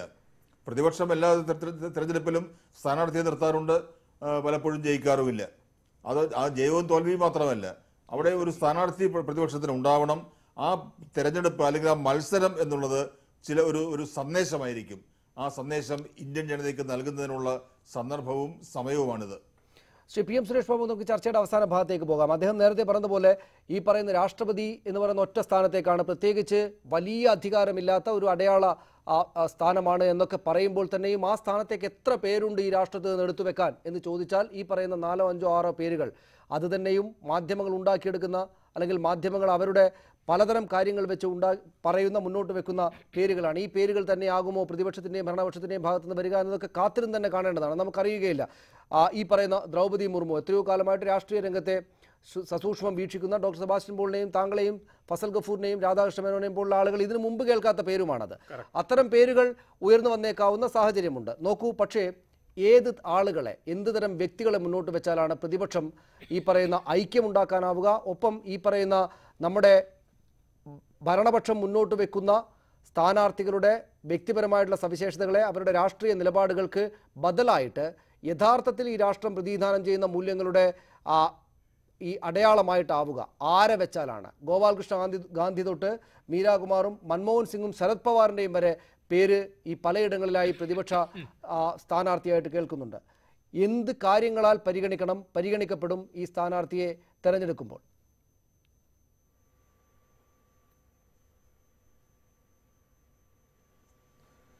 ഇതിനകത്ത് BJPയുടെ ഭാഗത്ത് നിന്നൊരു സ്ഥാനാർത്ഥിയെ സമവായത്തിൻ്റെ പേരിൽ പ്രതിപക്ഷത്തിൻ്റെ മുമ്പിൽ സമർപ്പിക്കുമ്പോൾ ഞാൻ ഒരിക്കലും അത് ഒരു നോൺ BJP ആയിട്ടുള്ള ഒരാളാണ് എന്ന് പറയില്ല, അല്ലെങ്കിൽ അങ്ങനെ ഒരു സാധ്യതയുമില്ല. എന്നാലും BJPയുമായി ഏതെങ്കിലും തരത്തിൽ ബന്ധമുള്ള ഒരാളെ തന്നെയേ അവർക്ക് അവതരിപ്പിക്കാൻ കഴിയുള്ളൂ. പക്ഷേ ഇങ്ങനെ ഒരു സ്ഥാനാർത്ഥിയെ അവതരിപ്പിക്കുമ്പോൾ പ്രതിപക്ഷത്തിന് അതിനൊരു സ്വീകാര്യത വരണമെങ്കിൽ അവരുടെ ക്രെഡൻഷ്യൽസ് നമുക്ക് പരിശോധിക്കേണ്ടി വരും. പൊതുസമൂഹത്തിൻ്റെ മുമ്പിൽ ആ ക്രെഡൻഷ്യൽസിനെ കുറിച്ചൊരു ടെസ്റ്റ് നടത്തേണ്ടി വരും. ആ ടെസ്റ്റ് എന്തൊക്കെയാണ്? അവർ BJP ആണെങ്കിൽ പോലും ജനാധിപത്യത്തെ അവരെങ്ങനെ നോക്കിക്കാണുന്നു?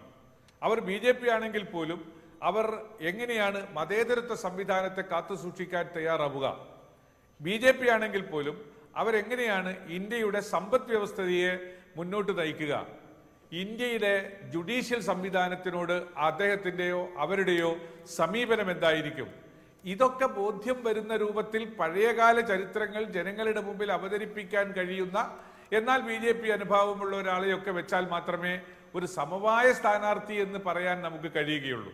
അതല്ലാതെ ഭൂരിപക്ഷത്തിൻ്റെ എണ്ണത്തിൻ്റെ ഗെയിം വെച്ചുകൊണ്ടുള്ള ഒരു സംവിധാനത്തിൽ ഒരിക്കൽ പോലും പ്രതിപക്ഷത്തിന് ഇത്തരം സംവിധാനങ്ങളെ കുറിച്ച് ഒരു അകപ്പെട്ടുകൊണ്ടുള്ള ഒരു സമീപനം സ്വീകരിക്കാൻ കഴിയും എന്നെനിക്ക് തോന്നുന്നില്ല. ഈ ചർച്ചകളിൽ നിന്നൊക്കെ 1000 കാതം അകലെ നിൽക്കുന്ന ഒരു സാധാരണ പ്രവർത്തകനാണ് ഞാൻ. അതിൽ എൻ്റെ നിരീക്ഷണത്തിന് മാത്രമേ ഇവിടെ പ്രസക്തിയുള്ളൂ എന്നുകൂടി ഞാൻ ഓർമ്മിപ്പിക്കാൻ ആഗ്രഹിക്കുന്നു. തീർച്ചയായും ഈ ചർച്ചയിലൊന്നും ഉണ്ടാകുന്ന ഒരു പേരുമായിരിക്കണമെന്നില്ല സ്വാഭാവികമായിട്ടും വരിക. ശ്രീ ഡോക്ടർ ഫസൽ ഗഫൂർ, നമുക്ക് ഈ ചർച്ച അവസാനിപ്പിക്കാം. ആളുകളുടെ പേരുകളൊക്കെ മാറ്റി നിർത്താം. ജയം ആർക്കാകും എന്ന് ഇപ്പോൾ തന്നെ പ്രവചിക്കാവുന്ന ഇത്രയും ദൂരെ നിന്ന് വളരെ സാധാരണക്കാരായ നമുക്ക് പോലും പ്രവചിക്കാവുന്ന ഒരു തെരഞ്ഞെടുപ്പാണ് നടക്കാൻ പോകുന്നത്. അതേക്കുറിച്ചാണ് നമ്മൾ ചർച്ച ചെയ്യുന്നത്. പക്ഷേ നോക്കൂ, വളരെ പ്രധാനപ്പെട്ട ഒരു ലോക്സഭാ തെരഞ്ഞെടുപ്പ്, ഒരു സർക്കാർ വന്നിരിക്കുന്നു. സർക്കാരിനെ സംബന്ധിച്ചിടത്തോളം പ്രധാനമാണ്, സർക്കാരിനെതിരെ നിൽക്കുന്ന ആളുകളെ സംബന്ധിച്ചിടത്തോളം, രാഷ്ട്രത്തെ ആകെ സംബന്ധിച്ചിടത്തോളം വളരെ പ്രധാനപ്പെട്ട ഒരു ലോക്സഭാ തെരഞ്ഞെടുപ്പ്. ഒരുപക്ഷെ രാഷ്ട്രത്തിൻ്റെ ചരിത്രത്തിലെ ഏറ്റവും നിർണായകമായിട്ടുള്ള സംഗതികളിലൊന്ന് വരാനിരിക്കുകയാണ്. അതിനെതിരായിട്ടുള്ള പ്രവർത്തനങ്ങളുടെ ആദ്യപടി എന്നുകൂടെ കണക്കാക്കപ്പെടുന്ന ഈ ഘട്ടത്തിൽ, ഈ രാഷ്ട്രപതി തെരഞ്ഞെടുപ്പിൻ്റെ ഇത്തരം ചർച്ചകളുടെ ഘട്ടത്തിൽ ആ തെരഞ്ഞെടുപ്പിനെ ഏത് നിലക്ക് സ്വാധീനിക്കുമെന്നാണ് താങ്കൾ വിചാരിക്കുന്നത്? ഇതിൻ്റെ വിജയവും പരാജയവുമല്ല, ഈ ചേർന്ന് നിൽപ്പും ഇതിനെതിരായിട്ടുള്ള BJP സംഘത്തിൻ്റെ ആലോചനകളും പ്രവർത്തനങ്ങളും എങ്ങനെയാകും ഈ വരുന്ന തെരഞ്ഞെടുപ്പിനെ സ്വാധീനിക്കുക? മനസ്സിലാക്കണം, കെ രാധാകൃഷ്ണൻ, സക്കീർ ഹുസൈൻ, അല്ലെങ്കിൽ നമ്മുടെ APJ അബ്ദുൽ കലാം, ഇവരെല്ലാവർക്കും സ്വീകാര്യമായിരുന്നല്ലോ. അവർക്കെതിരായിട്ട് കണ്ടിട്ടുണ്ടായല്ലോ. ഞാൻ പറഞ്ഞാൽ മനസ്സിലായില്ലേ? അപ്പോൾ ഇപ്പോൾ ഭാരതീയ ജനതാ പാർട്ടി ചെയ്യാൻ പോകുന്നത് എന്തായിരിക്കും എന്ന് വെച്ചാൽ, ഒരു റബ്ബർ സ്റ്റാമ്പ്. ഇന്ദിരാഗാന്ധിയുടെ എല്ലാ പ്രസിഡന്റുമാരും റബ്ബർ സ്റ്റാമ്പ് പ്രസിഡന്റുമാർ. വെങ്കട്ടരാമൻ തൊട്ടിട്ട് നമുക്കറിയാം, ശങ്കർ ദയാൽ ശർമ്മ തൊട്ടിട്ടുള്ള കോൺഗ്രസിൻ്റെ പല പ്രസിഡന്റുമാർ റബ്ബർ സ്റ്റാമ്പുകൾ. അത്തരത്തിലുള്ള ഒരു നല്ലൊരു മുന്തിയ റബ്ബർ സ്റ്റാമ്പ്, ഞങ്ങളുടെ ഭാഷയിൽ പറഞ്ഞാൽ, ആയിരിക്കും ഭാരതീയ ജനതാ പാർട്ടിയുടെ. അത് സനീഷ് പറഞ്ഞായിരിക്കും, മോഹൻ ഭാഗവത് ഒന്നും ആയിരിക്കില്ല. ഒരു പക്കാ റബ്ബർ സ്റ്റാമ്പ് കാൻഡിഡേറ്റിനെ അവർ കൊണ്ടുവരും. കാരണം അവർ പറയുന്നത് ചെയ്യുന്ന ആളെ കൊണ്ടുവരുന്നത്, അതാണ് ഉണ്ടാവാൻ പോകുന്നത്. അതപ്പോൾ ഞാൻ ഒറ്റ വാക്കിൽ ഇംഗ്ലീഷിൽ പറഞ്ഞിട്ട് ഞാൻ അവസാനിക്കുക. As far as the opposition is concerned, it is an exercise in futility. And as far as the BJP is concerned, it is an exercise in deception.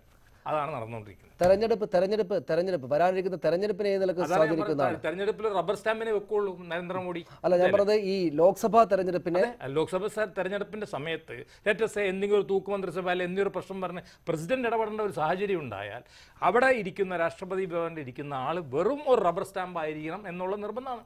കാരണം ഞാൻ പറഞ്ഞ മഹാഗഠബന്ധൻ വരാമെന്ന് വിചാരിച്ചോ, നമ്മൾ സാങ്കല്പികമായിട്ട് വരികയാണെങ്കിൽ ഒരു ഭയങ്കര ടഫ് ഫൈറ്റാണ് വരാൻ പോണത്. ഭാരതീയ ജനതാ രാധാകൃഷ്ണനെ അറിയാലോ, ഭയങ്കര ഫൈറ്റ് എന്ന് വെച്ചിട്ടുണ്ടെങ്കിൽ നെക്ക് ടു നെക്ക് ഫൈറ്റാണ് വരാൻ പോണത്. ഈ പഴയ 73 ഉണ്ടാവാൻ പോണില്ല ലോക്സഭ, യുപിയിലൊന്നും. അപ്പോൾ അങ്ങനെ വരുമ്പോൾ പ്രസിഡന്റ് നിർണായകമായിരിക്കും. അവിടെ പ്രസിഡന്റ് ആയിരിക്കും തീരുമാനിക്കേണ്ടത് ഏതാണ് ഏറ്റവും വലിയ കക്ഷിയെ വിളിക്കേണ്ടതെന്നൊക്കെ ഉള്ളത്, അല്ലെങ്കിൽ ഗഠബന്ധനെ വിളിക്കണമെന്നുള്ളതൊക്കെ. അപ്പോൾ അങ്ങനെയൊക്കെ വരുമ്പോൾ തീർച്ചയായിട്ടും നരേന്ദ്രമോദിയും അമിത്ഷായും അവരുടെ പിക്ഡ് മാൻ മനസ്സിലായില്ലേ, അവർ ഞാൻ പറഞ്ഞ ഇത് Indian president is going to be a rubber stamp. ഞാൻ എഴുതി വെച്ചേരാം. അതാണ് അദ്ദേഹത്തിൻ്റെ. ഡോക്ടർ സെബാസ്റ്റ്യൻ പോൾ ഒരു തവണ കൂടെ താങ്കളിലേക്ക്, അതായത് ഈ തെരഞ്ഞെടുപ്പിലേക്ക്, ഈ രാഷ്ട്രപതി തെരഞ്ഞെടുപ്പ് വരുമ്പോഴേക്ക് ഇവരെല്ലാവരും കൂടെ ഒന്നിച്ചു നിന്നുള്ള ശബ്ദങ്ങൾ ഉയരുമല്ലോ. കോൺഗ്രസും CPM-ഉം CPI-യും ഇടതു പാർട്ടികളും മറ്റ് മമതാ ബാനർജിയും അടക്കമുള്ള ആളുകളുടെ ഒന്നിച്ചുള്ള ശബ്ദം ഉയരുമല്ലോ. ഈ ശബ്ദത്തിൻ്റെ ഒന്നിച്ചു നിൽപ്പ് കലഹമായിട്ട് പിരിഞ്ഞേക്കാം. ഒരു പക്ഷേ അങ്ങനെ സംഭവിക്കുന്നില്ല എങ്കിൽ ഈ വരാനിരിക്കുന്ന ലോക്സഭാ തെരഞ്ഞെടുപ്പിനെ എങ്ങനെ ബാധിക്കും? അല്ല, രാഷ്ട്രപതി തെരഞ്ഞെടുപ്പിൽ നമ്മൾ കാണാൻ പോകുന്ന അല്ലെങ്കിൽ കണ്ടുകൊണ്ടിരിക്കുന്ന പ്രതിപക്ഷ മഹാ ഐക്യം അതേ രൂപത്തിൽ ലോക്സഭാ തെരഞ്ഞെടുപ്പ് കാലത്ത് ഉണ്ടാവില്ല. ഉദാഹരണത്തിന് കോൺഗ്രസ്, CPIM, തൃണമൂൽ കോൺഗ്രസ് ഇങ്ങനെയുള്ള പാർട്ടികൾക്കൊന്നും യോജിക്കാൻ കഴിയില്ല. അവിടെയൊക്കെ അവരുടേതായ വഴികളിലൂടെ പോകേണ്ടി വരും. പക്ഷേ എങ്കിൽ പോലും യോജിക്കാൻ കഴിയുന്നതായ രാഷ്ട്രീയ പ്രസ്ഥാനങ്ങൾക്ക് യോജിക്കേണ്ടി വരും. അവിടെ ഒരു പ്രതിപക്ഷ ഐക്യമുണ്ടാകും.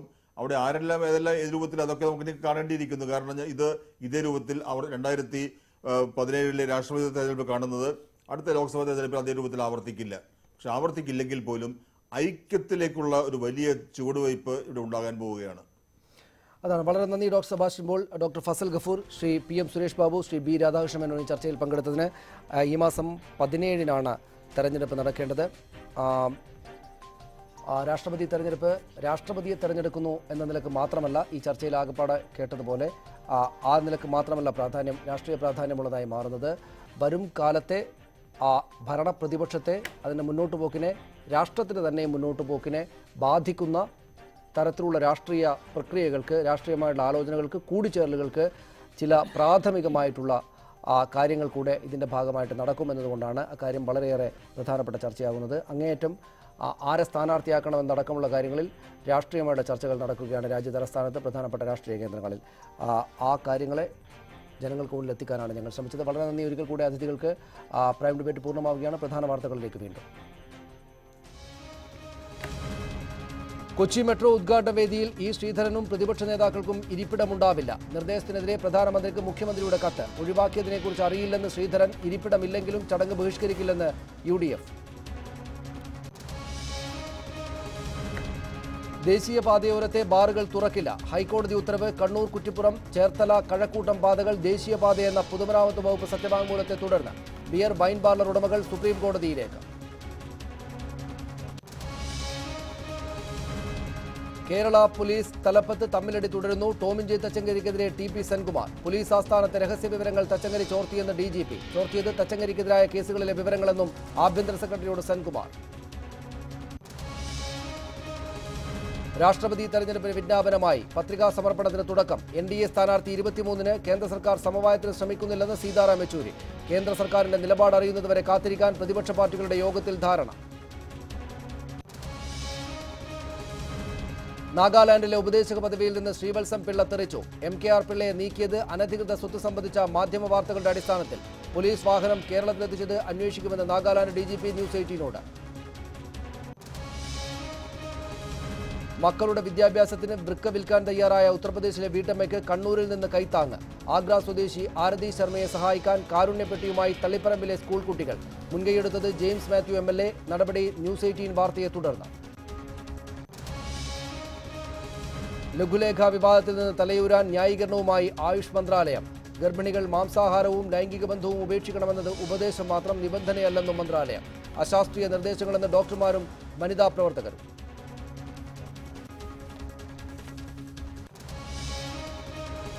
ക്രൈം ഡിബേറ്റ് പൂർണ്ണമാകുന്നു. നമസ്കാരം.